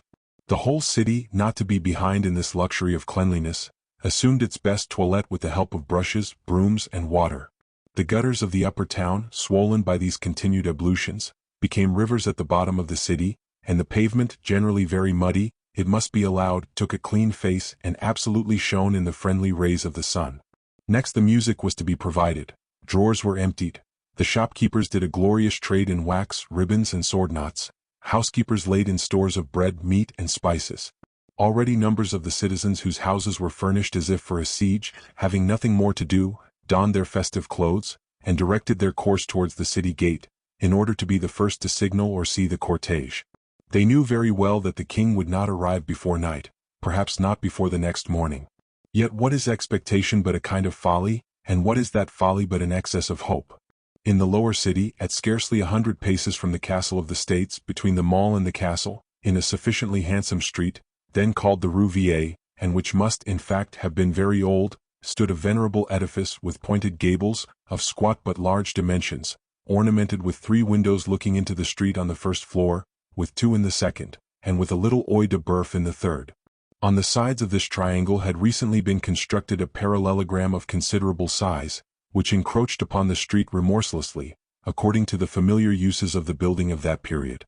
The street was narrowed by a quarter by it, but then the house was enlarged by a half, and was not that a sufficient compensation? Tradition said that this house with the pointed gables was inhabited, in the time of Henry III, by a councillor of state whom Queen Catherine came, some say to visit and others to strangle. However that may be, the good lady must have stepped with a circumspect foot over the threshold of this building. After the councillor had died, whether by strangulation or naturally is of no consequence. The house had been sold, then abandoned, and lastly isolated from the other houses of the street. Towards the middle of the reign of Louis XIII. Only an Italian named Cropoli, escaped from the kitchens of the Maréchal d'Ancre, came and took possession of this house. There he established a little hostelry, in which was fabricated a macaroni so delicious that people came from miles round to fetch it or eat it. So famous had the house become for it, that when Mary de Medici was a prisoner, as we know, in the castle of Blois, she once sent for some. It was precisely on the day she had escaped by the famous window. The dish of macaroni was left upon the table, only just tasted by the royal mouth. This double favor, of a strangulation and a macaroni, conferred upon the triangular house, gave poor Cropoli a fancy to grace his hostelry with a pompous title. But his quality of an Italian was no recommendation in these times, and his small, well-concealed fortune forbade attracting too much attention. When he found himself about to die, which happened in 1643 just after the death of Louis XIII, he called to him his son, a young cook of great promise, and with tears in his eyes, he recommended him to preserve carefully the secret of the macaroni, to Frenchify his name, and at length, when the political horizon should be cleared from the clouds which obscured it, this was practiced then as in our day, to order of the nearest smith a handsome sign, upon which a famous painter, whom he named, should design 2 queens' portraits, with these words as a legend, "To the Medici." The worthy Cropoli, after these recommendations, had only sufficient time to point out to his young successor a chimney, under the slab of which he had hidden 1,000 10-franc pieces, and then expired. Cropoli the younger, like a man of good heart, supported the loss with resignation, and the gain without insolence. He began by accustoming the public to sound the final I of his name so little, that by the aid of general complaisance, he was soon called nothing but M. Cropole, which is quite a French name. He then married, having had in his eye a little French girl, from whose parents he extorted a reasonable dowry by showing them what there was beneath the slab of the chimney. These 2 points accomplished, he went in search of the painter who was to paint the sign, and he was soon found. He was an old Italian, a rival of the Raphaels and the Carracci, but an unfortunate rival. He said he was of the Venetian school, doubtless from his fondness for color. His works, of which he had never sold one, attracted the eye at a distance of 100 paces, but they so formidably displeased the citizens, that he had finished by painting no more. He boasted of having painted a bathroom for Madame la Maréchale d'Ancre, and mourned over this chamber having been burnt at the time of the Maréchal's disaster. Cropoli, in his character of a compatriot, was indulgent towards Petrino, which was the name of the artist. Perhaps he had seen the famous pictures of the bathroom. Be this as it may, he held in such esteem, we may say in such friendship, the famous Petrino, that he took him in his own house. Petrino, grateful and fed with macaroni, set about propagating the reputation of this national dish, and from the time of its founder, he had rendered, with his indefatigable tongue, signal services to the house of Cropoli. As he grew old he attached himself to the son as he had done to the father, and by degrees became a kind of overlooker of a house in which his remarkable integrity, his acknowledged sobriety, and 1,000 other virtues useless to enumerate, gave him an eternal place by the fireside, with a right of inspection over the domestics. Besides this, it was he who tasted the macaroni, to maintain the pure flavor of the ancient tradition, and it must be allowed that he never permitted a grain of pepper too much or an atom of Parmesan too little. His joy was at its height on that day when called upon to share the secret of Cropoli the younger, and to paint the famous sign. He was seen at once rummaging with ardor in an old box, in which he found some brushes, a little gnawed by the rats but still passable, some linseed oil in a bottle, and a palette which had formerly belonged to Bronzino, that Dieu de la Pitture, as the ultramontane artist, in his ever-young enthusiasm, always called him. Petrino was puffed up with all the joy of a rehabilitation.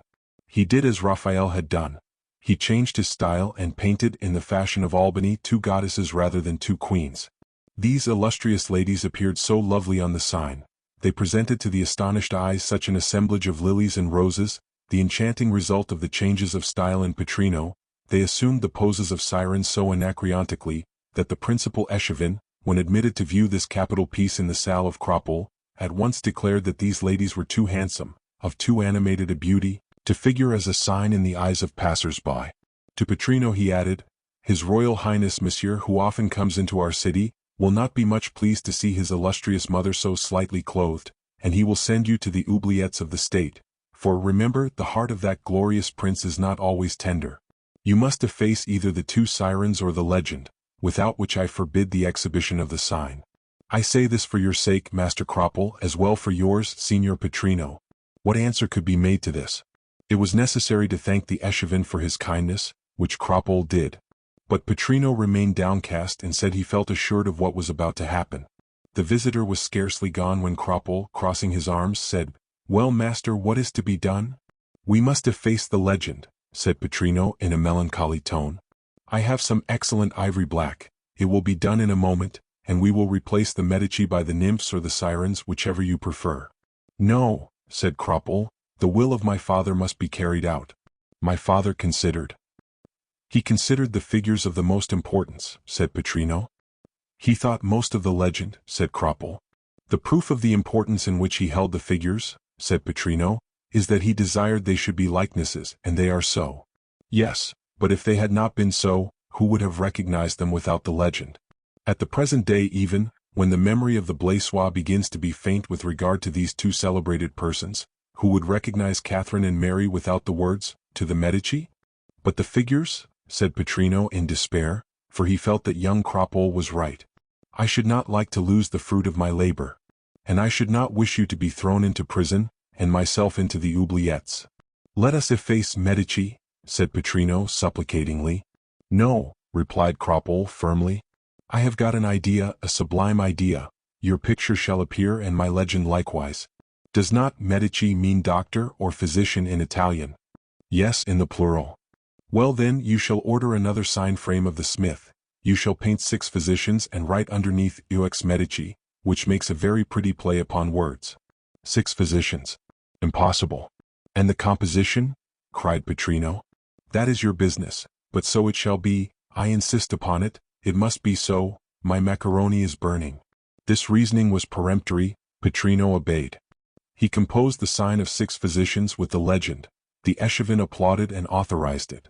The sign produced an extravagant success in the city, which proves that poetry has always been in the wrong before citizens, as Petrino said. Cropple, to make amends to his painter in ordinary, hung up the nymphs of the preceding sign in his bedroom, which made Madame Cropple blush every time she looked at it, when she was undressing at night. This is the way in which the pointed gable house got a sign, and this is how the hostelry of the Medici, making a fortune, was found to be enlarged by a quarter, as we have described. And this is how there was at Blois a hostelry of that name, and had for a painter in ordinary Master Petrino. Chapter 6. The Unknown. Thus founded and recommended by its sign, the hostelry of Master Cropple held its way steadily on towards a solid prosperity. It was not an immense fortune that Cropple had in perspective, but he might hope to double the 1,000 louis d'or left by his father, to make another 1,000 louis by the sale of his house and stock, and at length to live happily like a retired citizen. Cropple was anxious for gain, and was half crazy with joy at the news of the arrival of Louis XIV. Himself, his wife, Petrino, and 2 cooks, immediately laid hands upon all the inhabitants of the Dovecote, the poultry yard, and the rabbit hutches, so that as many lamentations and cries resounded in the yards of the hostelry of the Medici as were formerly heard in Rama. Cropple had, at the time, but one single traveler in his house. This was a man of scarcely 30 years of age, handsome, tall, austere, or rather melancholy, in all his gestures and looks. He was dressed in black velvet with jet trimmings. A white collar as plain as that of the severest Puritan set off the whiteness of his youthful neck. A small dark-colored mustache scarcely covered his curled, disdainful lip. He spoke to people looking them full in the face without affectation, it is true, but without scruple, so that the brilliancy of his black eyes became so insupportable that more than one look had sunk beneath his, like the weaker sword in a single combat. At this time in which men all created equal by God were divided, thanks to prejudices, into 2 distinct castes, the gentleman and the commoner, as they are really divided into 2 races, the black and the white. At this time we say he whose portrait we have just sketched could not fail of being taken for a gentleman, and of the best class. To ascertain this, there was no necessity to consult anything but his hands, long, slender, and white, of which every muscle, every vein, became apparent through the skin at the least movement, and eloquently spoke of good descent. This gentleman then had arrived alone at Cropple's house. He had taken, without hesitation, without reflection even, the principal apartment which the hotelier had pointed out to him with a rapacious aim, very praiseworthy, some will say, very reprehensible will say others, if they admit that Cropole was a physiognomist and judged people at first sight. This apartment was that which composed the whole front of the ancient triangular house. A large salon lighted by 2 windows on the first stage, a small chamber by the side of it and another above it. Now, from the time he had arrived, this gentleman had scarcely touched any repast that had been served up to him in his chamber. He had spoken but 2 words to the host, to warn him that a traveler of the name of Perry would arrive, and to desire that, when he did, he should be shown up to him immediately. He afterwards preserved so profound a silence, that Cropole was almost offended, so much did he prefer people who were good company. This gentleman had risen early the morning of the day on which this history begins, and had placed himself at the window of his salon, seated upon the ledge, and leaning upon the rail of the balcony, gazing sadly but persistently on both sides of the street, watching, no doubt, for the arrival of the traveler he had mentioned to the host. In this way he had seen the little cortege of Monsieur return from hunting, then had again partaken of the profound tranquillity of the street, absorbed in his own expectations. All at once the movement of the crowd going to the meadows, couriers setting out, washers of pavement, purveyors of the royal household, gabbling, scampering shop boys, chariots in motion, hairdressers on the run, and pages toiling along, this tumult and bustle had surprised him, but without losing any of that impassible and supreme majesty which gives to the eagle and the lion that serene and contemptuous glance amidst the hurrahs and shouts of hunters or the curious. Soon the cries of the victims slaughtered in the poultry yard, the hasty steps of Madame Cropole up that little wooden staircase, so narrow and so echoing, the bounding pace of Petrino, who only that morning was smoking at the door with all the phlegm of a Dutchman, all this communicated something like surprise and agitation to the traveler. As he was rising to make inquiries, the door of his chamber opened. The unknown concluded they were about to introduce the impatiently expected traveler, and made 3 precipitate steps to meet him. But instead of the person he expected, it was Master Cropole who appeared, and behind him, in the half-dark staircase, the pleasant face of Madame Cropole, rendered trivial by curiosity. She only gave one furtive glance at the handsome gentleman and disappeared. Cropole advanced, cap in hand, rather bent than bowing. A gesture of the unknown interrogated him, without a word being pronounced. "Monsieur," said Cropole, "I come to ask what ought I to say, your lordship, Monsieur le Comte or Monsieur le Marquis?" "Say Monsieur and speak quickly," replied the unknown, with that haughty accent which admits of neither discussion nor reply. "I came then to inquire how Monsieur had passed the night, and if Monsieur intended to keep this apartment?" "Yes." "Monsieur, something has happened upon which we could not reckon." "What?" "His Majesty Louis XIV. will enter our city today and will remain here 1 day, perhaps 2. Great astonishment was painted on the countenance of the unknown. "The King of France is coming to Blois?" "He is on the road, Monsieur." "Then there is the stronger reason for my remaining," said the unknown. "Very well, but will Monsieur keep all the apartments?" "I do not understand you." "Why should I require less today than yesterday?" "Because, Monsieur, your lordship will permit me to say, yesterday I did not think proper, when you chose your lodging, to fix any price that might have made your lordship believe that I prejudged your resources, whilst today—" The unknown colored. The idea at once struck him that he was supposed to be poor, and was being insulted.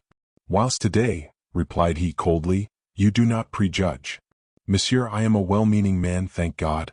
And simple hotelier as I am, there is in me the blood of a gentleman. My father was a servant and officer of the late Maréchal d'Ancre. God rest his soul.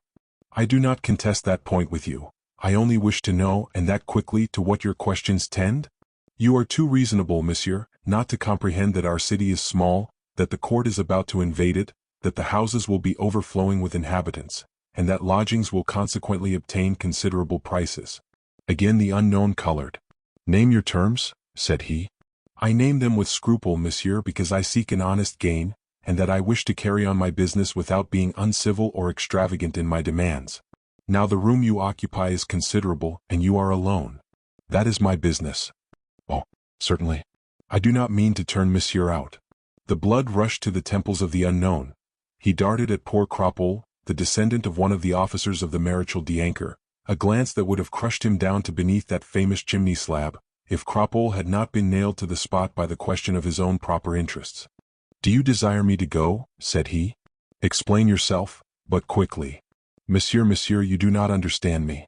It is very critical, I know, that which I am doing. I express myself badly, or perhaps as Monsieur is a foreigner, which I perceive by his accent. In fact, the unknown spoke with that impetuosity which is the principal character of English accentuation, even among men who speak the French language with the greatest purity. As Monsieur is a foreigner, I say, it is perhaps he who does not catch my exact meaning. I wish for Monsieur to give up one or two of the apartments he occupies, which would diminish his expenses and ease my conscience. Indeed, it is hard to increase unreasonably the price of the chambers, when one has had the honor to let them at a reasonable price. How much does the hire amount to since yesterday? Monsieur, to 1 louis with refreshments and the charge for the horse. Very well, and that of today? Ah, there is the difficulty. This is the day of the king's arrival. If the court comes to sleep here, the charge of the day is reckoned. From that it results that 3 chambers at 2 louis each make 6 louis. 2 louis, Monsieur, are not much, but 6 louis make a great deal. The unknown, from red as we have seen him, became very pale. He drew from his pocket, with heroic bravery, a purse embroidered with a coat of arms, which he carefully concealed in the hollow of his hand. This purse was of a thinness, a flabbiness, a hollowness, which did not escape the eye of Cropole. The unknown emptied the purse into his hand. It contained 3 double louis, which amounted to the 6 louis demanded by the host. But it was 7 that Cropole had required. He looked, therefore, at the unknown as much as to say, and then? There remains 1 louis, does there not, Master Hotelier? Yes, Monsieur, but... The unknown plunged his hand into the pocket of his haute de chausses and emptied it. It contained a small pocket-book, a gold key, and some silver. With this change he made up a louis. Thank you, Monsieur, said Cropole. It now only remains for me to ask whether Monsieur intends to occupy his apartments tomorrow, in which case I will reserve them for him. Whereas, if Monsieur does not mean to do so, I will promise them to some of the king's people who are coming. That is but right, said the unknown after a long silence. But as I have no more money, as you have seen, and as I yet must retain the apartments, you must either sell this diamond in the city, or hold it in pledge. Cropole looked at the diamond so long, that the unknown said hastily, I prefer your selling it, Monsieur, for it is worth 300 pistoles. A Jew, are there any Jews in Blois? Would give you 200 or 150 for it. Take whatever may be offered for it, if it be no more than the price of your lodging. Begone. Oh, Monsieur, replied Cropole, ashamed of the sudden inferiority which the unknown reflected upon him by this noble and disinterested confidence, as well as by the unalterable patience opposed to so many suspicions and evasions. Oh, Monsieur, I hope people are not so dishonest at Blois as you seem to think, and that the diamond, being worth what you say... The unknown here again darted at Cropole one of his withering glances. I really do not understand diamonds, Monsieur, I assure you, cried he. But the jewelers do, ask them, said the unknown. Now I believe our accounts are settled, are they not, Monsieur Elote? Yes, Monsieur, and to my profound regret, for I fear I have offended Monsieur. Not at all, replied the unknown with ineffable majesty, or have appeared to be extortionate with a noble traveler. Consider, Monsieur, the peculiarity of the case.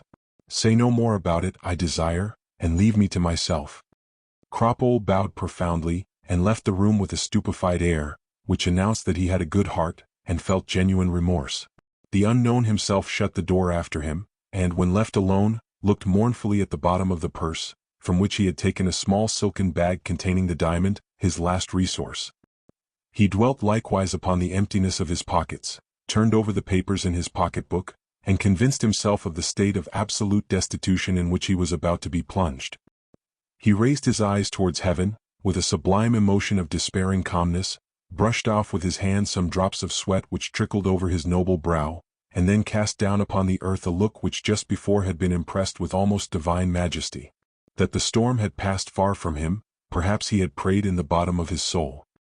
He drew near to the window, resumed his place in the balcony, and remained there, motionless, annihilated, dead, till the moment when, the heavens beginning to darken, the first flambeaux traversed the enlivened street, and gave the signal for illumination to all the windows of the city. Chapter 7. Paris.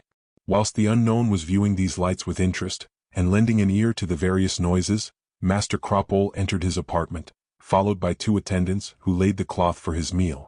The stranger did not pay them the least attention, but Cropole, approaching him respectfully, whispered, "Monsieur, the diamond has been valued." "Ah," said the traveler. "Well?" "Well, monsieur, the jeweler of Sar gives 280 pistoles for it." "Have you them?" "I thought it best to take them, monsieur. Nevertheless, I made it a condition of the bargain, that if monsieur wished to keep his diamond, it should be held till monsieur was again in funds." "Oh no, not at all, I told you to sell it." "Then I have obeyed, or nearly so, since, without having definitely sold it, I have touched the money." "Pay yourself," added the unknown. "I will do so, monsieur, since you so positively require it." A sad smile passed over the lips of the gentleman. "Place the money on that trunk," said he, turning round and pointing to the piece of furniture. Cropole deposited a tolerably large bag as directed, after having taken from it the amount of his reckoning. "Now," said he, "I hope monsieur will not give me the pain of not taking any supper. Dinner has already been refused. This is affronting to the house of Les Medici. Look, monsieur, the supper is on the table, and I venture to say that it is not a bad one." The unknown asked for a glass of wine, broke off a morsel of bread, and did not stir from the window whilst he ate and drank. Shortly after was heard a loud flourish of trumpets. Cries arose in the distance. A confused buzzing filled the lower part of the city, and the first distinct sound that struck the ears of the stranger was the tramp of advancing horses. "The king! The king!" repeated a noisy and eager crowd. "The king!" cried Cropole, abandoning his guest and his ideas of delicacy, to satisfy his curiosity. With Cropole were mingled and jostled on the staircase Madame Cropole, Petrino, and the waiters and scullions. The cortege advanced slowly, lighted by 1,000 flambeaux in the streets and from the windows. After a company of musketeers, a closely ranked troop of gentlemen, came the litter of Monsieur le Cardinal, drawn like a carriage by 4 black horses. The pages and people of the cardinal marched behind. Next came the carriage of the Queen Mother, with her maids of honor at the doors, her gentlemen on horseback at both sides. The king then appeared, mounted upon a splendid horse of Saxon breed, with a flowing mane. The young prince exhibited, when bowing to some windows from which issued the most animated acclamations, a noble and handsome countenance, illuminated by the flambeaux of his pages. By the side of the king, though a little in the rear, the Prince de Condé and d'Anjou and 20 other courtiers, followed by their people and their baggage, closed this veritably triumphant march. The pomp was of a military character. Some of the courtiers, the elder ones for instance, wore traveling dresses, but all the rest were clothed in warlike panoply. Many wore the gorget and buff coat of the times of Henry IV. and Louis XIII. When the king passed before him, the unknown, who had leant forward over the balcony to obtain a better view, and who had concealed his face by leaning on his arm, felt his heart swell and overflow with a bitter jealousy. The noise of the trumpets excited him. The popular acclamations deafened him. For a moment he allowed his reason to be absorbed in this flood of lights, tumult, and brilliant images. "He is a king," murmured he in an accent of despair. Then, before he had recovered from his somber reverie, all the noise, all the splendor, had passed away. At the angle of the street there remained nothing beneath the stranger but a few hoarse, discordant voices, shouting at intervals, "Vive le Roi!" There remained likewise the 6 candles held by the inhabitants of the hostelry de Medici, that is to say, 2 for Cropole, 2 for Petrino, and 1 for each scullion. Cropole never ceased repeating, "How good-looking the king is! How strongly he resembles his illustrious father!" "A handsome likeness," said Petrino. "And what a lofty carriage he has," added Madame Cropole, already in promiscuous commentary with her neighbors of both sexes. Cropole was feeding their gossip with his own personal remarks, without observing that an old man on foot, but leading a small Irish horse by the bridle, was endeavoring to penetrate the crowd of men and women which blocked up the entrance to the Medici. But at that moment the voice of the stranger was heard from the window. "Make way, Monsieur el Hotelier, to the entrance of your house." Cropole turned around and, on seeing the old man, cleared a passage for him. The window was instantly closed. Petrino pointed out the way to the newly arrived guest, who entered without uttering a word. The stranger waited for him on the landing. He opened his arms to the old man and led him to a seat. "Oh no, no, my lord," said he. "Sit down in your presence? Never." "Parry," cried the gentleman, "I beg you will, you come from England, you come so far. It is not for your age to undergo the fatigues my service requires. Rest yourself. I have my reply to give your lordship in the first place. Parry, I conjure you to tell me nothing, for if your news had been good, you would not have begun in such a manner. You go about, which proves that the news is bad." "My lord," said the old man, "do not hasten to alarm yourself, all is not lost, I hope. You must employ energy, but more particularly resignation." "Parry," said the young man, "I have reached this place through 1,000 snares and after 1,000 difficulties. Can you doubt my energy? I have meditated this journey 10 years, in spite of all counsels and all obstacles. Have you faith in my perseverance? I have this evening sold the last of my father's diamonds, for I had nothing wherewith to pay for my lodgings and my host was about to turn me out." Parry made a gesture of indignation, to which the young man replied by a pressure of the hand and a smile. "I have still 274 pistoles left and I feel myself rich. I do not despair, Parry. Have you faith in my resignation?" The old man raised his trembling hands towards heaven. "Let me know," said the stranger. "Disguise nothing from me what has happened. My recital will be short, my lord, but in the name of heaven do not tremble so. It is impatience, Parry. Come, what did the general say to you?" "At first the general would not receive me." "He took you for a spy?" "Yes, my lord, but I wrote him a letter." "Well?" "He read it and received me, my lord." "Did that letter thoroughly explain my position and my views?" "Oh yes," said Parry with a sad smile, "it painted your very thoughts faithfully." "Well, then, Parry." "Then the general sent me back the letter by an aide-de-camp, informing me that if I were found the next day within the circumscription of his command, he would have me arrested." "Arrested?" murmured the young man. "What?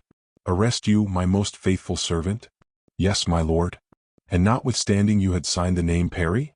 "To all my letters, my lord, and the aide-de-camp had known me at St. James's and at Whitehall too," added the old man with a sigh. The young man leaned forward, thoughtful and sad. "Aye, that's what he did before his people," said he, endeavoring to cheat himself with hopes. "But, privately, between you and him, what did he do?" "Answer." "Alas, my lord, he sent to me 4 cavaliers, who gave me the horse with which you just now saw me come back. These cavaliers conducted me in great haste to the little port of Tenby, threw me rather than embarked me into a little fishing boat, about to sail for Brittany, and here I am." "Oh," sighed the young man, clasping his neck convulsively with his hand and with a sob. "Parry, is that all? Is that all?" "Yes, my lord, that is all." After this brief reply ensued a long interval of silence, broken only by the convulsive beating of the heel of the young man on the floor. The old man endeavored to change the conversation. It was leading to thoughts much too sinister. "My lord," said he, "what is the meaning of all the noise which preceded me? What are these people crying Vive le Roi for? What king do they mean? And what are all these lights for?" "Ah, Parry," replied the young man ironically, "don't you know that this is the King of France visiting his good city of Blois? All these trumpets are his, all those gilded housings are his, all those gentlemen wear swords that are his. His mother precedes him in a carriage magnificently encrusted with silver and gold. Happy mother! His minister heaps up millions and conducts him to a rich bride. Then all these people rejoice. They love their king, they hail him with their acclamations, and they cry, Vive le Roi! Vive le Roi! "Well, well, my lord," said Parry, more uneasy at the turn the conversation had taken than at the other. "You know," resumed the unknown, "that my mother and my sister, whilst all this is going on in honor of the King of France, have neither money nor bread. You know that I myself shall be poor and degraded within a fortnight, when all Europe will become acquainted with what you have told me. Parry, are there not examples in which a man of my condition should himself—" "My lord, in the name of heaven." "You are right, Parry. I am a coward, and if I do nothing for myself, what will God do? No, no, I have 2 arms, Parry, and I have a sword."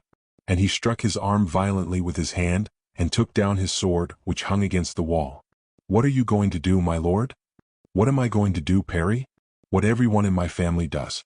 My mother lives on public charity, my sister begs for my mother, I have, somewhere or other, brothers who equally beg for themselves, and I, the eldest, will go and do as all the rest do, I will go and ask charity." And with these words, which he finished sharply with a nervous and terrible laugh, the young man girded on his sword, took his hat from the trunk, fastened to his shoulder a black cloak, which he had worn all during his journey, and pressing the 2 hands of the old man, who watched his proceedings with a look of anxiety. "My good Parry," said he, "order a fire, drink, eat, sleep, and be happy. Let us both be happy, my faithful friend, my only friend. We are rich as kings." He struck the bag of pistoles with his clenched hand as he spoke, and it fell heavily to the ground. He resumed that dismal laugh that had so alarmed Parry, and whilst the whole household was screaming, singing, and preparing to install the travelers who had been preceded by their lackeys, he glided out by the principal entrance into the street, where the old man who had gone to the window lost sight of him in a moment. Chapter 8. What His Majesty King Louis XIV was at the age of 22. It has been seen, by the account we have endeavored to give of it, that the entree of King Louis XIV into the city of Blois had been noisy and brilliant. His young Majesty had therefore appeared perfectly satisfied with it. On arriving beneath the porch of the Castle of the States, the king met, surrounded by his guards and gentlemen, with his the Duke Gaston of Orleans, whose physiognomy, naturally rather majestic, had borrowed on this solemn occasion a fresh luster and a fresh dignity. On her part, Madame, dressed in her robes of ceremony, awaited, in the interior balcony, the entrance of her nephew. All the windows of the old castle, so deserted and dismal on ordinary days, were resplendent with ladies and lights. It was then to the sound of drums, trumpets, and vivats, that the young king crossed the threshold of that castle in which, 72 years before, Henry III had called in the aid of assassination and treachery to keep upon his head and in his house a crown which was already slipping from his brow, to fall into another family. All eyes, after having admired the young king, so handsome and so agreeable, sought for that other king of France, much otherwise king than the former, and so old, so pale, so bent, that people called the Cardinal Mazarin. Louis was at this time endowed with all the natural gifts which make the perfect gentleman. His eye was brilliant, mild, and of a clear azure blue. But the most skilful physiognomists, those divers into the soul, on fixing their looks upon it, if it had been possible for a subject to sustain the glance of the king, the most skilful physiognomists, we say, would never have been able to fathom the depths of that abyss of mildness. It was with the eyes of the king as with the immense depths of the azure heavens, or with those more terrific and almost as sublime, which the Mediterranean reveals under the keels of its ships in a clear summer day, a gigantic mirror in which heaven delights to reflect sometimes its stars, sometimes its storms. The king was short of stature. He was scarcely 5 feet 2 inches, but his youth made up for this defect, set off likewise by great nobleness in all his movements, and by considerable address in all bodily exercises. Certes, he was already quite a king, and it was a great thing to be a king in that period of traditional devotedness and respect. But as up to that time he had been but seldom and always poorly shown to the people, as they to whom he was shown saw him by the side of his mother, a tall woman, and Monsieur le Cardinal, a man of commanding presence, many found him so little of a king as to say, "Why, the king is not so tall as Monsieur le Cardinal." Whatever may be thought of these physical observations, which were principally made in the capital, the young king was welcomed as a god by the inhabitants of Blois, and almost like a king by his uncle and aunt, Monsieur and Madame, the inhabitants of the castle. It must, however, be allowed that when he saw, in the hall of reception, chairs of equal height for himself, his mother, the cardinal, and his uncle and aunt, a disposition artfully concealed by the semicircular form of the assembly, Louis XIV became red with anger, and looked around him to ascertain by the countenances of those that were present, if this humiliation had been prepared for him. But as he saw nothing upon the impassible visage of the cardinal, nothing on that of his mother, nothing on those of the assembly, he resigned himself and sat down, taking care to be seated before anybody else. The gentlemen and ladies were presented to their majesties and Monsieur le Cardinal. The king remarked that his mother and he scarcely knew the names of any of the persons who were presented to them, whilst the cardinal, on the contrary, never failed, with an admirable memory and presence of mind, to talk to every one about his estates, his ancestors or his children, some of whom he named, which enchanted those worthy country gentlemen, and confirmed them in the idea that he alone is truly king who knows his subjects, from the same reason that the sun has no rival, because the sun alone warms and lightens. The study of the young king, which had begun a long time before without anybody suspecting it, was continued then, and he looked around him attentively to endeavor to make out something in the physiognomies which had at first appeared the most insignificant and trivial. A collation was served. The king, without daring to call upon the hospitality of his uncle, had waited for it impatiently. This time, therefore, he had all the honors due, if not to his rank, at least to his appetite. As to the cardinal, he contented himself with touching with his withered lips a bouillon, served in a golden cup. The all-powerful minister, who had taken her regency from the queen, and his royalty from the king, had not been able to take a good stomach from nature. Anne of Austria, already suffering from the cancer which 6 or 8 years after caused her death, ate very little more than the cardinal. For Monsieur, already puffed up with the great event which had taken place in his provincial life, he ate nothing whatever. Madame alone, like a true Lorrainer, kept pace with his Majesty, so that Louis XIV, who without this partner might have eaten nearly alone, was at first much pleased with his aunt, and afterwards with M. de Saint-Remy, her maître d'hôtel, who had really distinguished himself. The collation over, at a sign of approbation from M. de Mazarin, the king arose, and, at the invitation of his aunt, walked about among the ranks of the assembly. The ladies then observed, "There are certain things for which women are as good observers at Blois as at Paris." The ladies then observed that Louis XIV had a prompt and bold look, which premised a distinguished appreciator of beauty. The men, on their part, observed that the prince was proud and haughty, that he loved to look down those who fixed their eyes upon him too long or too earnestly, which gave presage of a master. Louis XIV had accomplished about a third of his review when his ears were struck with a word which his eminence pronounced whilst conversing with Monsieur. This word was the name of a woman. Scarcely had Louis XIV heard this word than he heard, or rather listening to nothing else, and neglecting the arc of the circle which awaited his visit, his object seemed to be to come as quickly as possible to the extremity of the curve. Monsieur, like a good courtier, was inquiring of Monsieur le Cardinal after the health of his nieces. He regretted, he said, not having the pleasure of receiving them at the same time with their uncle. They must certainly have grown in stature, beauty and grace as they had promised to do the last time Monsieur had seen them. What had first struck the king was a certain constraint in the voices of the two interlocutors. The voice of Monsieur was calm and natural when he spoke thus, while that of M. de Mazarin jumped by a note and a half to reply above the diapason of his usual voice. It might have been said that he wished that voice to strike at the end of the salon any ear that was too distant. "Monseigneur," replied he, "Mesdemoiselles de Mazarin have still to finish their education. They have duties to fulfill and a position to make. An abode in a young and brilliant court would dissipate them a little." Louis at this last sentence smiled sadly. The court was young, it was true, but the avarice of the cardinal had taken good care that it should not be brilliant. "You have nevertheless no intention," replied Monsieur, "to cloister them or make them bourgeois?" "Not at all," replied the cardinal, forcing his Italian pronunciation in such a manner that, from soft and velvety as it was, it became sharp and vibrating. "Not at all, I have a full and fixed intention to marry them, and that as well as I shall be able." "Parties will not be wanting, Monsieur le Cardinal," replied Monsieur, with a bonhomie worthy of one tradesman congratulating another. "I hope not, Monseigneur, and with reason, as God has been pleased to give them grace, intelligence and beauty." During this conversation Louis XIV, conducted by Madame, accomplished, as we have described, the circle of presentations. "Mademoiselle Auricule," said the princess, presenting to his Majesty a fat, fair girl of 22, who at a village fete might have been taken for a peasant in Sunday finery, "the daughter of my music mistress." The king smiled. Madame had never been able to extract 4 correct notes from either viol or harpsichord. "Mademoiselle or de Montalais," continued Madame, "a young lady of rank and my good attendant."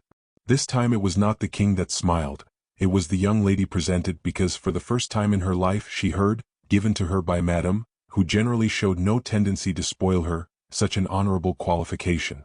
Our old acquaintance Montalais, therefore, made his Majesty a profound courtesy, the more respectful from the necessity she was under of concealing certain contractions of her laughing lips, which the king might not have attributed to their real cause.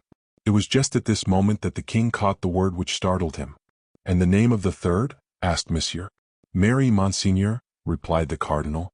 There was doubtless some magical influence in that word, for as we have said, the king started in hearing it, and drew Madame towards the middle of the circle, as if he wished to put some confidential question to her, but in reality for the sake of getting nearer to the cardinal. "Madame, my aunt," said he, laughing and in a suppressed voice, "my geography master did not teach me that Blois was at such an immense distance from Paris." "What do you mean, nephew?" asked Madame. "Why, because it would appear that it requires several years as regards fashion, to travel the distance. Look at those young ladies." "Well, I know them all. Some of them are pretty." "Don't say that too loud, Monsieur my nephew, you will drive them wild." Stop a bit, dear aunt," said the king, smiling, "for the second part of my sentence will serve as a corrective to the first. Well, my dear aunt, some of them appear old and others ugly, thanks to their 10-year-old fashions. But, sire, Blois is only 5 days' journey from Paris." "Yes, that is it," said the king, 2 years behind for each day." "Indeed? Do you really think so? Well, that is strange. It never struck me." "Now look, aunt," said Louis XIV, drawing still nearer to Mazarin, under the pretext of gaining a better point of view, "look at that simple white dress by the side of those antiquated specimens of finery, and those pretentious coiffures. She is probably one of my mother's maids of honor, though I don't know her." "My dear nephew," replied Madame, laughing, "permit me to tell you that your divinatory science is at fault for once. The young lady you honor with your praise is not a Parisian but a Blaisoise." "Oh, aunt," replied the king with a look of doubt. "Come here, Louise," said Madame. And the fair girl, already known to you under that name, approached them, timid, blushing, and almost bent beneath the royal glance. "Mademoiselle Louise Françoise de la Baume le Blanc, the daughter of the Marquise de la Vallière," said Madame, ceremoniously. The young girl bowed with so much grace, mingled with the profound timidity inspired by the presence of the king, that the latter lost, while looking at her, a few words of the conversation of Monsieur and the Cardinal. "Daughter-in-law," continued Madame, "of M. de Saint-Remy, my maître d'hôtel, who presided over the confection of that excellent daube trophy which your Majesty seems so much to appreciate. No grace, no youth, no beauty, could stand out against such a presentation." The king smiled. Whether the words of Madame were a pleasantry, or uttered in all innocency, they proved the pitiless immolation of everything that Louis had found charming or poetic in the young girl. Mademoiselle de la Vallière, for Madame and by rebound for the king, was for a moment, no more than the daughter of a man of a superior talent over Din's trophies. But princes are thus constituted. The gods, too, were just like this in Olympus. Diana and Venus, no doubt, abused the beautiful Alcmena and poor Io, when they condescended for distraction's sake to speak, amidst nectar and ambrosia, of mortal beauties at the table of Jupiter. Fortunately, Louise was so bent in her reverential salute, that she did not catch either Madame's words or the king's smile. In fact, if the poor child, who had so much good taste as alone to have chosen to dress herself in white amidst all her companions, if that dove's heart, so easily accessible to painful emotions, had been touched by the cruel words of Madame, or the egotistical cold smile of the king, it would have annihilated her. Anne Montalize herself, the girl of ingenious ideas, would not have attempted to recall her to life, for ridicule kills beauty even. But fortunately, as we have said, Louise, whose ears were buzzing, and her eyes veiled by timidity, Louise saw nothing and heard nothing, and the king, who had still his attention directed to the conversation of the cardinal and his uncle, hastened to return to them. He came up just at the moment Mazarin terminated by saying, "Mary, as well as her sisters, has just set off for Bruges. I make them follow the opposite bank of the Loire to that along which we have traveled, and if I calculate their progress correctly, according to the orders I have given, they will tomorrow be opposite Blois." These words were pronounced with that tact, that measure, that distinctness of tone, of intention, and reach, which made del Signor Giulio Mazarini the first comedian in the world. It resulted that they went straight to the heart of Louis XIV, and the cardinal, on turning round at the simple noise of the approaching footsteps of His Majesty, saw the immediate effect of them upon the countenance of his pupil, an effect betrayed to the keen eyes of his eminence by a slight increase of color. But what was the ventilation of such a secret to him whose craft had for 20 years deceived all the diplomatists of Europe? From the moment the young king heard these last words, he appeared as if he had received a poisoned arrow in his heart. He could not remain quiet in a place, but cast around an uncertain, dead, and aimless look over the assembly. He with his eyes interrogated his mother more than 20 times, but she, given up to the pleasure of conversing with her sister-in-law, and likewise constrained by the glance of Mazarin, did not appear to comprehend any of the supplications conveyed by the looks of her son. From this moment, music, lights, flowers, beauties, all became odious and insipid to Louis XIV. After he had 100 times bitten his lips, stretched his legs and his arms like a well-brought-up child, who, without daring to gape, exhausts all the modes of evincing his weariness, after having uselessly again implored his mother and the minister, he turned a despairing look towards the door, that is to say, towards liberty. At this door, in the embrasure of which he was leaning, he saw, standing out strongly, a figure with a brown and lofty countenance, an aquiline nose, a stern but brilliant eye, gray and long hair, a black mustache, the true type of military beauty, whose gorget, more sparkling than a mirror, broke all the reflected lights which concentrated upon it, and sent them back as lightning. This officer wore his gray hat with its long red plumes upon his head, a proof that he was called there by his duty and not by his pleasure. If he had been brought thither by his pleasure, if he had been a courtier instead of a soldier, as pleasure must always be paid for at the same price, he would have held his hat in his hand. That which proved still better that this officer was upon duty, and was accomplishing a task to which he was accustomed, was that he watched, with folded arms, remarkable indifference and supreme apathy, the joys and ennuis of this fate. Above all, he appeared like a philosopher, and all old soldiers are philosophers. He appeared above all to comprehend the ennuis infinitely better than the joys, but in the one he took his part, knowing very well how to do without the other. Now he was leaning, as we have said, against the carved door frame when the melancholy, weary eyes of the king, by chance, met his. It was not the first time, as it appeared, that the eyes of the officer had met those eyes, and he was perfectly acquainted with the expression of them, for as soon as he had cast his own look upon the countenance of Louis XIV, and had read by it what was passing in his heart, that is to say, all the ennui that oppressed him, all the timid desire to go out which agitated him, he perceived he must render the king a service without his commanding it, almost in spite of himself. Boldly, therefore, as if he had given the word of command to cavalry in battle, "On the king's service," cried he in a clear, sonorous voice. At these words, which produced the effect of a peal of thunder, prevailing over the orchestra, the singing and the buzz of the promenaders, the cardinal and the queen mother looked at each other with surprise. Louis XIV, pale but resolved, supported as he was by that intuition of his own thought which he had found in the mind of the officer of Musketeers, and which he had just manifested by the order given, arose from his chair, and took a step towards the door. "Are you going, my son?" said the queen, whilst Mazarin satisfied himself with interrogating by a look which might have appeared mild if it had not been so piercing. "Yes, madam," replied the king, "I am fatigued and besides wish to write this evening." A smile stole over the lips of the minister, who appeared, by a bend of the head, to give the king permission.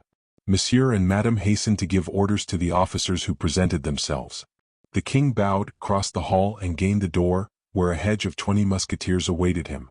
At the extremity of this hedge stood the officer, impassible, with his drawn sword in his hand. The king passed, and all the crowd stood on tiptoe to have one more look at him. 10 musketeers, opening the crowd of the antechambers and the steps, made way for his majesty. The other 10 surrounded the king and monsieur, who had insisted upon accompanying his majesty. The domestics walked behind. This little cortege escorted the king to the chamber destined for him. The apartment was the same that had been occupied by Henry III. During his sojourn in the States, Monsieur had given his orders. The musketeers, led by their officer, took possession of the little passage by which one wing of the castle communicates with the other. This passage was commenced by a small square antechamber, dark even in the finest days. Monsieur stopped Louis XIV. "You are passing now, sire," said he, "the very spot where the Duc de Guise received the first stab of the poniard." The king was ignorant of all historical matters. He had heard of the fact, but he knew nothing of the localities or the details. "Ah," said he with a shudder. And he stopped. The rest, both behind and before him, stopped likewise. "The Duc, sire," continued Gaston, "was nearly where I stand. He was walking in the same direction as your majesty. M. de Loignac was exactly where your lieutenant of musketeers is. M. de Saint-Malin and his majesty's ordinaries were behind him and around him. It was here that he was struck." The king turned towards his officer, and saw something like a cloud pass over his martial and daring countenance. "Yes, from behind," murmured the lieutenant with a gesture of supreme disdain. And he endeavored to resume the march, as if ill at ease at being between walls formerly defiled by treachery. But the king, who appeared to wish to be informed, was disposed to give another look at this dismal spot. Gaston perceived his nephew's desire. "Look, sire," said he, taking a flambeau from the hands of M. de Saint-Remy, "this is where he fell.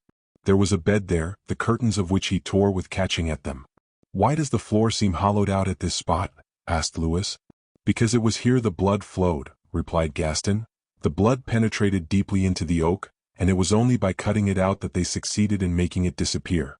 And even then," added Gaston, pointing the flambeaux to the spot, "even then this red stain resisted all the attempts made to destroy it." Louis XIV. raised his head. Perhaps he was thinking of that bloody trace that had once been shown him at the Louvre, and which, as a pendant to that of Blois, had been made there one day by the king his father with the blood of Concini. "Let us go on," said he. The march was resumed promptly, for emotion, no doubt, had given to the voice of the young prince a tone of command which was not customary with him. When he arrived at the apartment destined for the king, which communicated not only with the little passage we have passed through, but further with the great staircase leading to the court. "Will your majesty," said Gaston, condescend to occupy this apartment, all unworthy as it is to receive you? Uncle, replied the young king, I render you my thanks for your cordial hospitality. Gaston bowed to his nephew, embraced him, and then went out. Of the 20 musketeers who had accompanied the king, 10 reconducted Monsieur to the reception rooms, which were not yet empty, notwithstanding the king had retired. The 10 others were posted by their officer, who himself explored in 5 minutes all the localities, with that cold and certain glance which not even habit gives unless that glance belongs to genius. Then, when all were placed, he chose as his headquarters the antechamber, in which he found a large fauteuil, a lamp, some wine, some water, and some dry bread. He refreshed his lamp, drank half a glass of wine, curled his lip with a smile full of expression, installed himself in his large armchair, and made preparations for sleeping. Chapter 9. In which the unknown of the hostelry of Les Medici loses his incognito. This officer, who was sleeping or preparing to sleep, was, notwithstanding his careless air, charged with a serious responsibility. Lieutenant of the king's musketeers, he commanded all the company which came from Paris, and that company consisted of 120 men, but, with the exception of the 20 of whom we have spoken, the other 100 were engaged in guarding the Queen Mother, and more particularly the Cardinal. Monsignor Giulio Mazarini economized the traveling expenses of his guards. He consequently used the king's, and that largely, since he took 50 of them for himself, a peculiarity which would not have failed to strike anyone unacquainted with the usages of that court. That which would still further have appeared, if not inconvenient, at least extraordinary to a stranger, was, that the side of the castle destined for Monsieur le Cardinal was brilliant, light, and cheerful. The musketeers there mounted guard before every door, and allowed no one to enter, except the couriers, who, even while he was traveling, followed the cardinal for the carrying on of his correspondence. 20 men were on duty with the Queen Mother. 30 rested, in order to relieve their companions the next day. On the king's side, on the contrary, were darkness, silence, and solitude. When once the doors were closed, there was no longer an appearance of royalty. All the servitors had by degrees retired. Monsieur le Prince had sent to know if His Majesty required his attendance, and on the customary "no" of the lieutenant of musketeers, who was habituated to the question and the reply, all appeared to sink into the arms of sleep, as if in the dwelling of a good citizen. And yet it was possible to hear from the side of the house occupied by the young king the music of the banquet, and to see the windows of the great hall richly illuminated. 10 minutes after his installation in his apartment, Louis XIV. Had been able to learn, by movement much more distinguished than marked his own leaving, the departure of the cardinal, who, in his turn, sought his bedroom, accompanied by a large escort of ladies and gentlemen. Besides, to perceive this movement, he had nothing to do but look out at his window, the shutters of which had not been closed. His Eminence crossed the court, conducted by Monsieur, who himself held a flambeau, then followed the Queen Mother, to whom Madame familiarly gave her arm, and both walked chatting away like two old friends. Behind these two couples filed nobles, ladies, pages, and officers. The flambeaux gleamed over the whole court, like the moving reflections of a conflagration. Then the noise of steps and voices became lost in the upper floors of the castle. No one was then thinking of the king, who, leaning on his elbow at his window, had sadly seen pass away all that light, and heard that noise die off. No, not one, if it was not that unknown of the hostelry de Medici, whom we have seen go out, enveloped in his cloak. He had come straight up to the castle, and had, with his melancholy countenance, wandered round and round the palace, from which the people had not yet departed, and finding that on one guarded the great entrance or the porch, seeing that the soldiers of Monsieur were fraternizing with the royal soldiers, that is to say, swallowing buoyancy at discretion or rather indiscretion, the unknown penetrated through the crowd, then ascended to the court, and came to the landing of the staircase, leading to the cardinal's apartment. What, according to all probability, induced him to direct his steps that way, was the splendor of the flambeaux, and the busy air of the pages and domestics. But he was stopped short by a presented musket and the cry of the sentinel. "Where are you going, my friend?" asked the soldier. "I am going to the king's apartment," replied the unknown, haughtily but tranquilly. The soldier called one of his Eminence's officers, who, in the tone in which a youth in office directs a solicitor to a minister, let fall these words, "The other staircase in front." And the officer, without further notice of the unknown, resumed his interrupted conversation.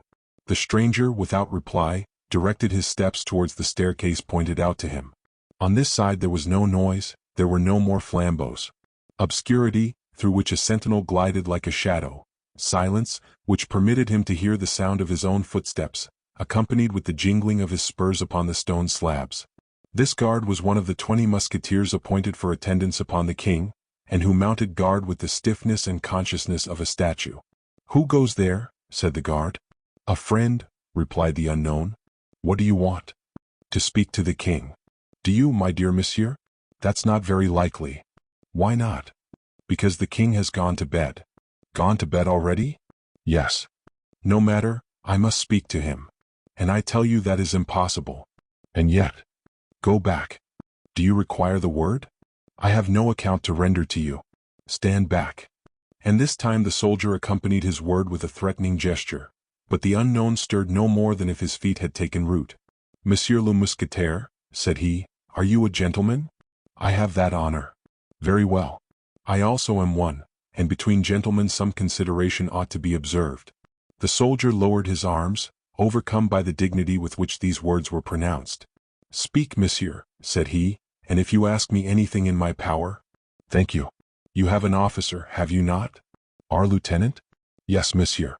"Well, I wish to speak to him." "Oh, that's a different thing. Come up, monsieur." The unknown saluted the soldier in a lofty fashion and ascended the staircase, whilst a cry, "Lieutenant, a visit," transmitted from sentinel to sentinel, preceded the unknown, and disturbed the slumbers of the officer. Dragging on his boot, rubbing his eyes and hooking his cloak, the lieutenant made 3 steps towards the stranger. "What can I do to serve you, monsieur?" asked he.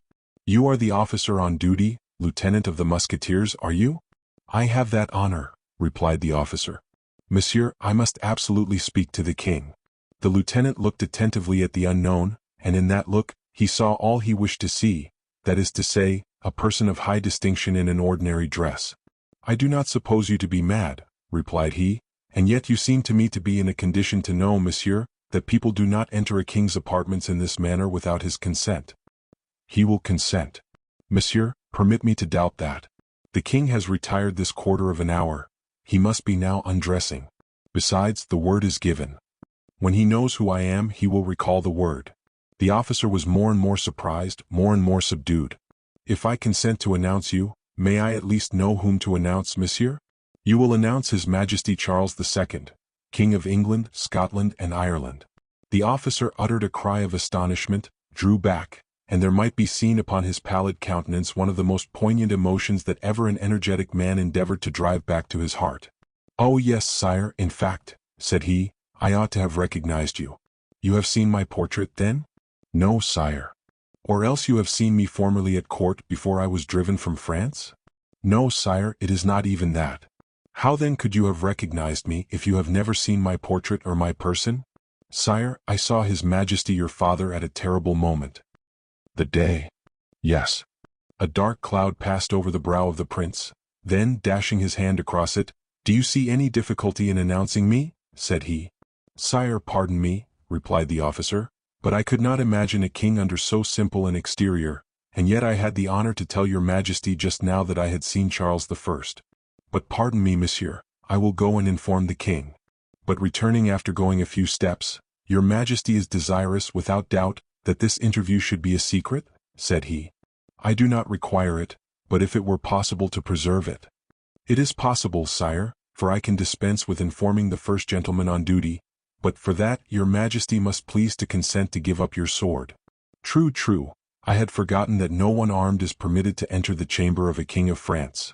Your Majesty will form an exception if you wish it, but then I shall avoid my responsibility by informing the king's attendant.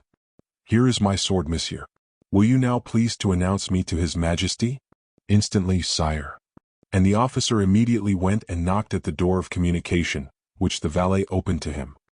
"His Majesty the King of England," said the officer. "His Majesty the King of England," replied the valet de chambre. At these words a gentleman opened the folding doors of the king's apartment, and Louis XIV. Was seen, without hat or sword, and his pourpoint open, advancing with signs of the greatest surprise. "You, my brother, you at Blois," cried Louis XIV., dismissing with a gesture both the gentleman and the valet de chambre, who passed out into the next apartment. "Sire," replied Charles II., "I was going to Paris in the hope of seeing your Majesty, when report informed me of your approaching arrival in this city. I therefore prolonged my abode here, having something very particular to communicate to you. Will this closet suit you, my brother? Perfectly well, sire, for I think no one can hear us here. I have dismissed my gentleman and my watcher. They are in the next chamber. There, behind that partition is a solitary closet, looking into the antechamber, and in that antechamber you found nobody but a solitary officer, did you? No, sire. Well then speak, my brother, I listen to you. Sire, I commence, and entreat your majesty to have pity on the misfortunes of our house. The King of France colored, and drew his chair closer to that of the King of England. Sire, said Charles II, I have no need to ask if your majesty is acquainted with the details of my deplorable history. Louis XIV blushed, this time more strongly than before, then stretching forth his hand to that of the King of England, My brother, said he, I am ashamed to say so, but the cardinal scarcely ever speaks of political affairs before me. Still more, formerly I used to get Laporte, my valet de chambre, to read historical subjects to me, but he put a stop to these readings and took away Laporte from me. So that I beg my brother Charles to tell me all those matters as to a man who knows nothing. Well, sire, I think that by taking things from the beginning I shall have a better chance of touching the heart of your majesty. Speak on, my brother, speak on. You know, sire, that being called in 1650 to Edinburgh, during Cromwell's expedition into Ireland, I was crowned at Scone. A year after, wounded in one of the provinces he had usurped, Cromwell returned upon us. To meet him was my object, to leave Scotland was my wish. And yet, interrupted the young king, Scotland is almost your native country, is it not, my brother? Yes, but the Scots were cruel compatriots for me, sire. They had forced me to forsake the religion of my fathers. They had hung Lord Montrose, the most devoted of my servants, because he was not a Covenanter, and as the poor martyr, to whom they had offered a favor when dying, had asked that his body might be cut into as many pieces as there are cities in Scotland, in order that evidence of his fidelity might be met with everywhere, I could not leave one city, or go into another, without passing under some fragments of a body which had acted, fought, and breathed for me. By a bold, almost desperate march, I passed through Cromwell's army and entered England. The Protector set out in pursuit of this strange flight, which had a crown for its object. If I had been able to reach London before him, without doubt the prize of the race would have been mine, but he overtook me at Worcester. The genius of England was no longer with us, but with him. On the 3rd of September 1651, sire, the anniversary of the other battle of Dunbar, so fatal to the Scots, I was conquered. 2,000 men fell around me before I thought of retreating a step. At length I was obliged to fly. From that moment my history became a romance. Pursued with persistent inveteracy, I cut off my hair, I disguised myself as a woodman. One day spent amidst the branches of an oak gave to that tree the name of the Royal Oak, which it bears to this day.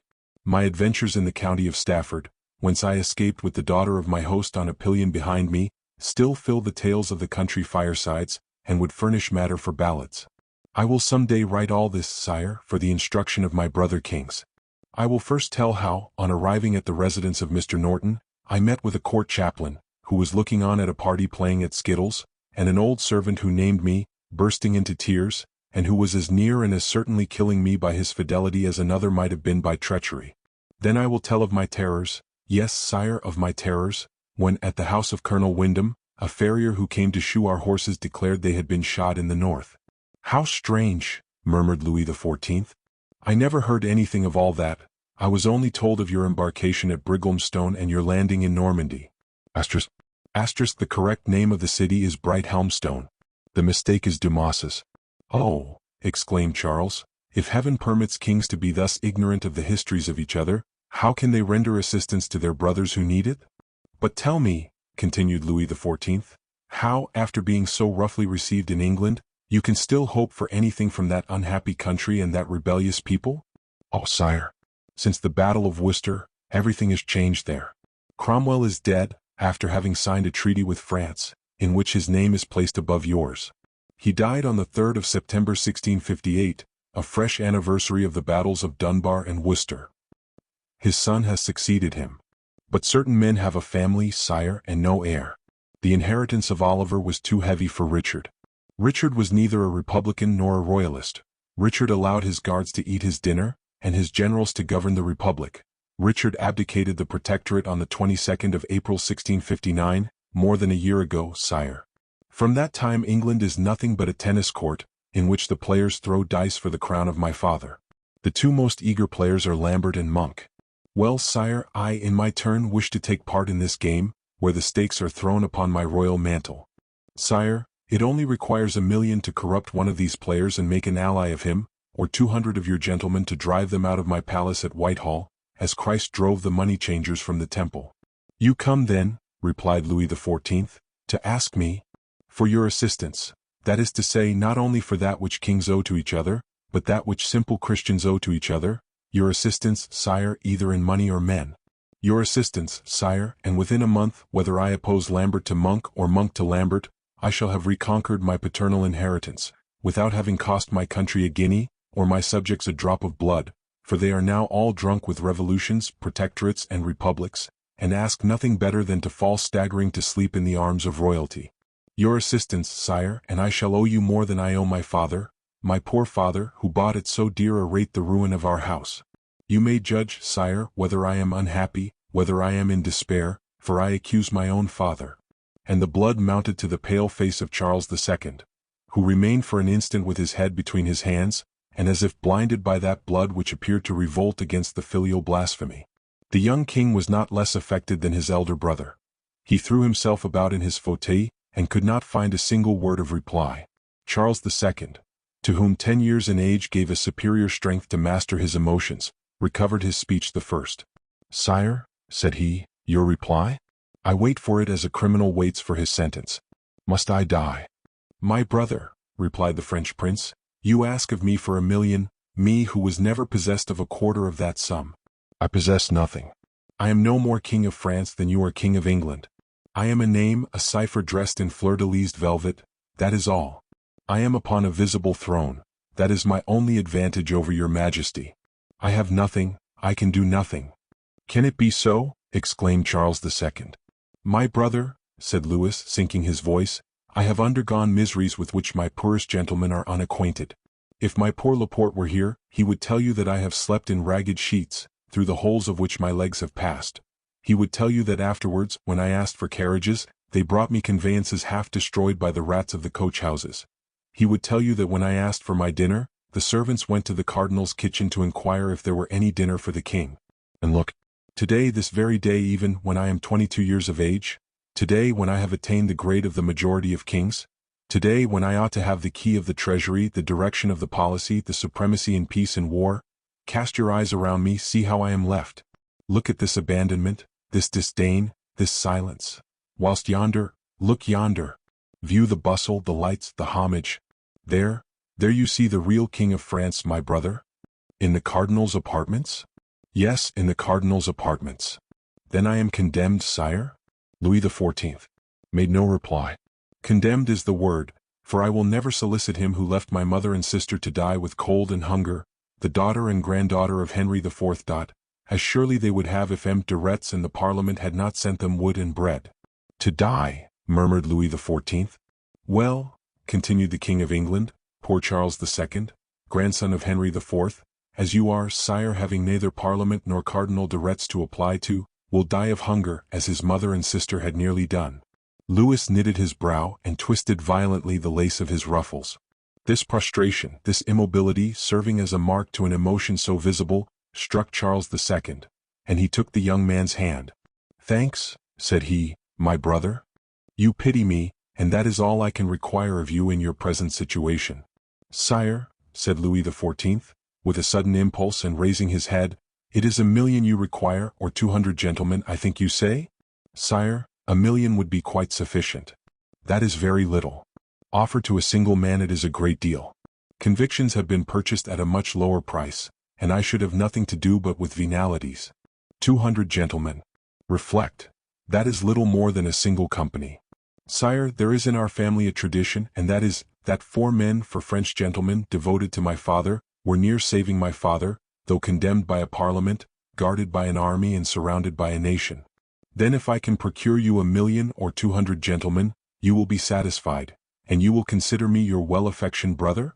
I shall consider you as my savior, and if I recover the throne of my father, England will be, as long as I reign it, a sister to France, as you will have been a brother to me.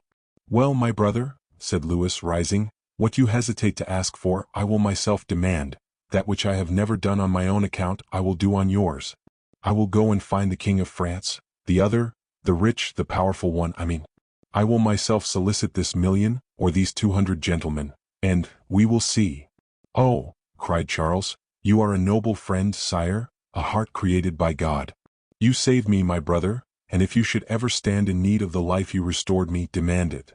"Silence, my brother, silence," said Louis in a suppressed voice. "Take care that no one hears you. We have not obtained our end yet. To ask money of Mazarin, that is worse than traversing the enchanted forest, each tree of which enclosed a demon. It is more than setting out to conquer a world. But yet, sire, when you ask it—" "I have already told you that I never asked," replied Louis with a haughtiness that made the King of England turn pale. And the latter, like a wounded man, made a retreating movement. "Pardon me, my brother," replied he. "I have neither a mother nor a sister who are suffering. My throne is hard and naked, but I am firmly seated on my throne. Pardon me that expression, my brother, it was that of an egotist. I will retract it, therefore, by a sacrifice. I will go to Monsieur le Cardinal. Wait for me if you please, I will return." Chapter 10. The Arithmetic of M. de Mazarin. Whilst the king was directing his course rapidly towards the wing of the castle occupied by the cardinal, taking nobody with him but his valet de chambre, the officer of Musketeers came out, breathing like a man who has for a long time been forced to hold his breath, from the little cabinet of which we have already spoken, and which the king believed to be quite solitary. This little cabinet had formerly been part of the chamber, from which it was only separated by a thin partition. It resulted that this partition, which was only for the eye, permitted the ear the least indiscreet to hear every word spoken in the chamber. There was no doubt, then, that this lieutenant of Musketeers had heard all that passed in His Majesty's apartment. Warned by the last words of the young king, he came out just in time to salute him on his passage, and to follow him with his eyes till he had disappeared in the corridor. Then as soon as he had disappeared, he shook his head after a fashion peculiarly his own, and in a voice which 40 years' absence from Gascony had not deprived of its Gascon accent, "A melancholy service," said he, "and a melancholy master." These words pronounced, the lieutenant resumed his place in his fauteuil, stretched his legs and closed his eyes, like a man who either sleeps or meditates. During this short monologue and the mise-en scene that had accompanied it, whilst the king, through the long corridors of the old castle, proceeded to the apartment of M. de Mazarin, a scene of another sort was being enacted in those apartments. Mazarin was in bed, suffering a little from the gout. But as he was a man of order, who utilized even pain, he forced his wakefulness to be the humble servant of his labor. He had consequently ordered Bernouin, his valet de chambre, to bring him a little traveling desk so that he might write in bed. But the gout is not an adversary that allows itself to be conquered so easily. Therefore at each movement he made, the pain from dull became sharp. "Is Brienne there?" asked he of Bernouin. "No, monseigneur," replied the valet de chambre. "M. de Brienne, with your permission, is gone to bed. But if it is the wish of your eminence, he can speedily be called." "No, it is not worth while. Let us see, however. Cursed ciphers." And the cardinal began to think, counting on his fingers the while. "Oh, ciphers is it?" said Bernouin. "Very well. If your eminence attempts calculations, I will promise you a pretty headache tomorrow. And with that, please to remember M. Guinaud is not here." "You are right, Bernouin. You must take Brienne's place, my friend. Indeed, I ought to have brought M. Colbert with me. That young man goes on very well, Bernouin, very well, a very orderly youth." "I do not know," said the valet de chambre, "but I don't like the countenance of your young man who goes on so well." "Well, well, Bernouin, we don't stand in need of your advice. Place yourself there, take the pen and write." "I am ready, monseigneur. What am I to write?" "There, that's the place, after the 2 lines already traced." "I am there." "Write 760,000 livres." "That is written." "Upon lions?" The cardinal appeared to hesitate. "Upon lions?" repeated Bernouin. 3,900,000 livres. "Well, monseigneur?" "Upon Bordeaux, 7 millions." "7?" repeated Bernouin. "Yes," said the cardinal pettishly, 7. Then, recollecting himself, "You understand, Bernouin," added he, "that all this money is to be spent?" "Monseigneur, whether it be spent or put away is of very little consequence to me, since none of these millions are mine. These millions are the king's, it is the king's money I am reckoning. Well, what were we saying?" You always interrupt me. 7 millions upon Bordeaux. Ah, yes, that's right. Upon Madrid 4 millions. I give you to understand plainly to whom this money belongs, Bernouin, seeing that everybody has the stupidity to believe me rich in millions. I repel the silly idea. A minister, besides, has nothing of his own. Come, go on. Rentrées generals 7 millions, properties 9 millions. Have you written that, Bernouin? Yes, Monseigneur. Bourse 600,000 livres. Various property 2 millions. I forgot. The furniture of the different chateaux. Must I put of the crown? Asked Bernouin. No, no, it is of no use doing that, that is understood. Have you written that, Bernouin? Yes, Monseigneur. And the ciphers? Stand straight under one another. Cast them up, Bernouin. 39,260,000 livres, Monseigneur. Ah, cried the cardinal in a tone of vexation, there are not yet 40 millions. Bernouin recommenced the addition. No, Monseigneur, there want 740,000 livres. Mazarin asked for the account and revised it carefully. Yes, but, said Bernouin, 39,260,000 livres make a good round sum. Ah, Bernouin, I wish the king had it. Your Eminence told me that this money was His Majesty's. Doubtless as clear, as transparent as possible. These 39 millions are bespoken and much more. Bernouin smiled after his own fashion. That is, like a man who believes no more than he is willing to believe, whilst preparing the cardinal's night draught and putting his pillow to rights. Oh, said Mazarin when the valet had gone out, not yet 40 millions. I must, however, attain that sum which I had set down for myself. But who knows whether I shall have time? I think I am going, I shall never reach it. And yet, who knows that I may not find 2 or 3 millions in the pockets of my good friends the Spaniards? They discovered Peru, those people did, and, what the devil? They must have something left. As he was speaking thus, entirely occupied with his ciphers, and thinking no more of his gout, repelled by a preoccupation which, with the cardinal, was the most powerful of all preoccupations, Bernouin rushed into the chamber, quite in a fright. Well, asked the cardinal, what is the matter now? The king, Monseigneur, the king. How? The king, said Mazarin, quickly concealing his paper. The king here. The king at this hour. I thought he was in bed long ago. What is the matter then? The king could hear these last words, and see the terrified gesture of the cardinal rising up in his bed, for he entered the chamber at that moment. It is nothing, Monsieur le Cardinal, or at least nothing which can alarm you. It is an important communication which I wish to make to your Eminence tonight. That is all. Mazarin immediately thought of that marked attention which the king had given to his words concerning Mademoiselle de Mancini, and the communication appeared to him probably to refer to this source. He recovered his serenity then instantly, and assumed his most agreeable air, a change of countenance which inspired the king with the greatest joy, and when Louis was seated, "Sire," said the cardinal, "I ought certainly to listen to your Majesty standing, but the violence of my complaint—" "No ceremony between us, my dear Monsieur le Cardinal," said Louis kindly. "I am your pupil and not the king, you know very well, and this evening in particular, as I come to you as a petitioner, as a solicitor, and one very humble, and desirous to be kindly received too." Mazarin, seeing the heightened color of the king, was confirmed in his first idea, that is to say, that love thoughts were hidden under all these fine words. This time, political cunning, as keen as it was, made a mistake. This color was not caused by the bashfulness of a juvenile passion, but only by the painful contraction of the royal pride. Like a good uncle, Mazarin felt disposed to facilitate the confidence. "Speak, sire," said he, "and since your Majesty is willing for an instant to forget that I am your subject, and call me your master and instructor, I promise your Majesty my most devoted and tender consideration." "Thanks, Monsieur le Cardinal," answered the king. "That which I have to ask of your Eminence has but little to do with myself." "So much the worse," replied the cardinal, "so much the worse. Sire, I should wish your Majesty to ask of me something of importance, even a sacrifice, but whatever it may be that you ask me, I am ready to set your heart at rest by granting it, my dear sire." "Well, this is what brings me here," said the king, with a beating of the heart that had no equal except the beating of the heart of the minister. "I have just received a visit from my brother, the King of England." Mazarin bounded in his bed as if he had been put in relation with a Leyden jar or a voltaic pile, at the same time that a surprise, or rather a manifest disappointment, inflamed his features with such a blaze of anger, that Louis XIV, little diplomatist as he was, saw that the minister had hoped to hear something else. Charles II?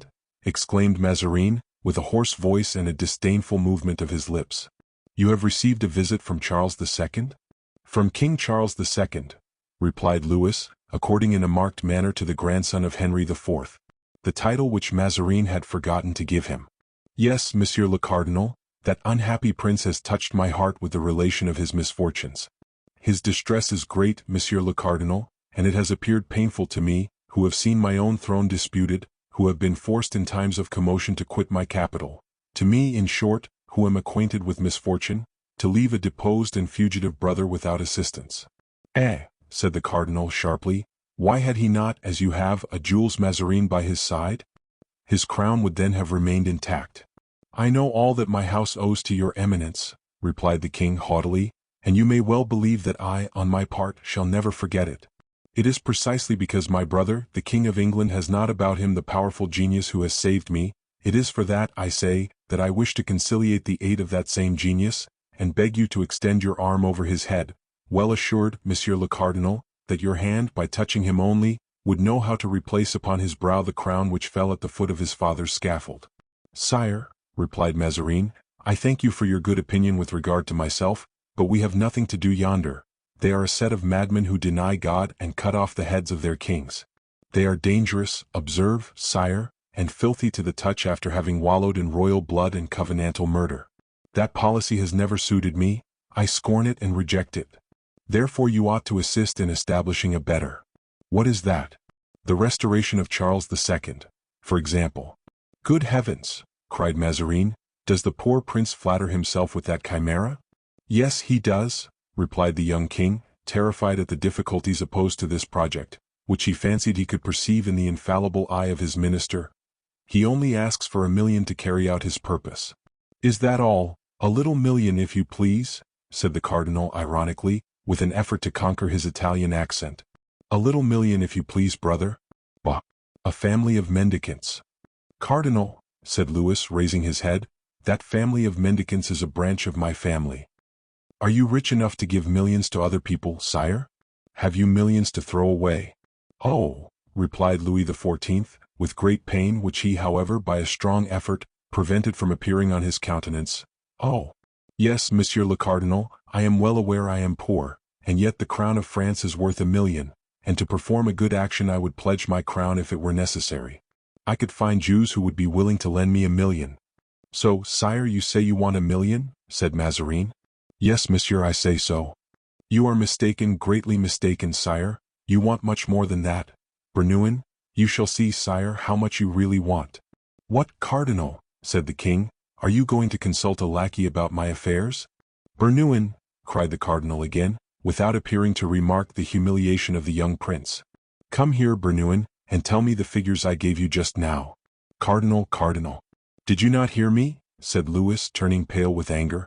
Do not be angry, sire. I deal openly with the affairs of your majesty. Everyone in France knows that. My books are as open as day. What did I tell you to do just now, Bernouin? Your eminence commanded me to cast up an account. You did it, did you not? Yes, my lord. To verify the amount of which his majesty at this moment stands in need. Did I not tell you so? Be frank, my friend. Your eminence said so. Well, what sum did I say I wanted? 45 millions, I think. And what sum could we find after collecting all our resources? 39,260,000. That is correct, Bernouin. That is all I wanted to know. Leave us now, said the cardinal, fixing his brilliant eye upon the young king, who sat mute with stupefaction. However, stammered the king. What, do you still doubt, sire? Said the cardinal. Well, here is a proof of what I said. And Mazarin drew from under his bolster the paper covered with figures, which he presented to the king, who turned away his eyes, his vexation was so deep. Therefore, as it is 1,000,000 you want, sire, and that 1,000,000 is not set down here, it is 46 millions your majesty stands in need of. Well, I don't think that any Jews in the world would lend such a sum, even upon the crown of France. The king, clenching his hands beneath his ruffles, pushed away his chair. So it must be then, said he, my brother the King of England will die of hunger. Sire, replied Mazarin in the same tone, remember this proverb which I give you as the expression of the soundest policy, rejoice at being poor when your neighbor is poor likewise. Louis meditated this for a few moments, with an inquisitive glance directed to the paper, one end of which remained under the bolster. Then, said he, "It is impossible to comply with my demand for money, my Lord Cardinal, is it?" "Absolutely, sire. Remember, this will secure me a future enemy, if he succeed in recovering his crown without my assistance." "If your Majesty only fears that, you may be quite at ease," replied Mazarin eagerly. "Very well, I say no more about it," exclaimed Louis XIV. "Have I at least convinced you, sire?" placing his hand upon that of the young king. "Perfectly. If there be anything else, ask it, sire. I shall most happy to grant it to you, having refused this." "Anything else, my lord?" "Why, yes. Am I not devoted body and soul to your Majesty?" "Allah! Bernouin, lights and guards for his Majesty." "His Majesty is returning to his own chamber." "Not yet, monsieur. Since you place your goodwill at my disposal, I will take advantage of it." "For yourself, sire?" asked the cardinal, hoping that his niece was at length about to be named. "No, monsieur, not for myself," replied Louis, "but still for my brother Charles." The brow of Mazarin again became clouded, and he grumbled a few words that the king could not catch.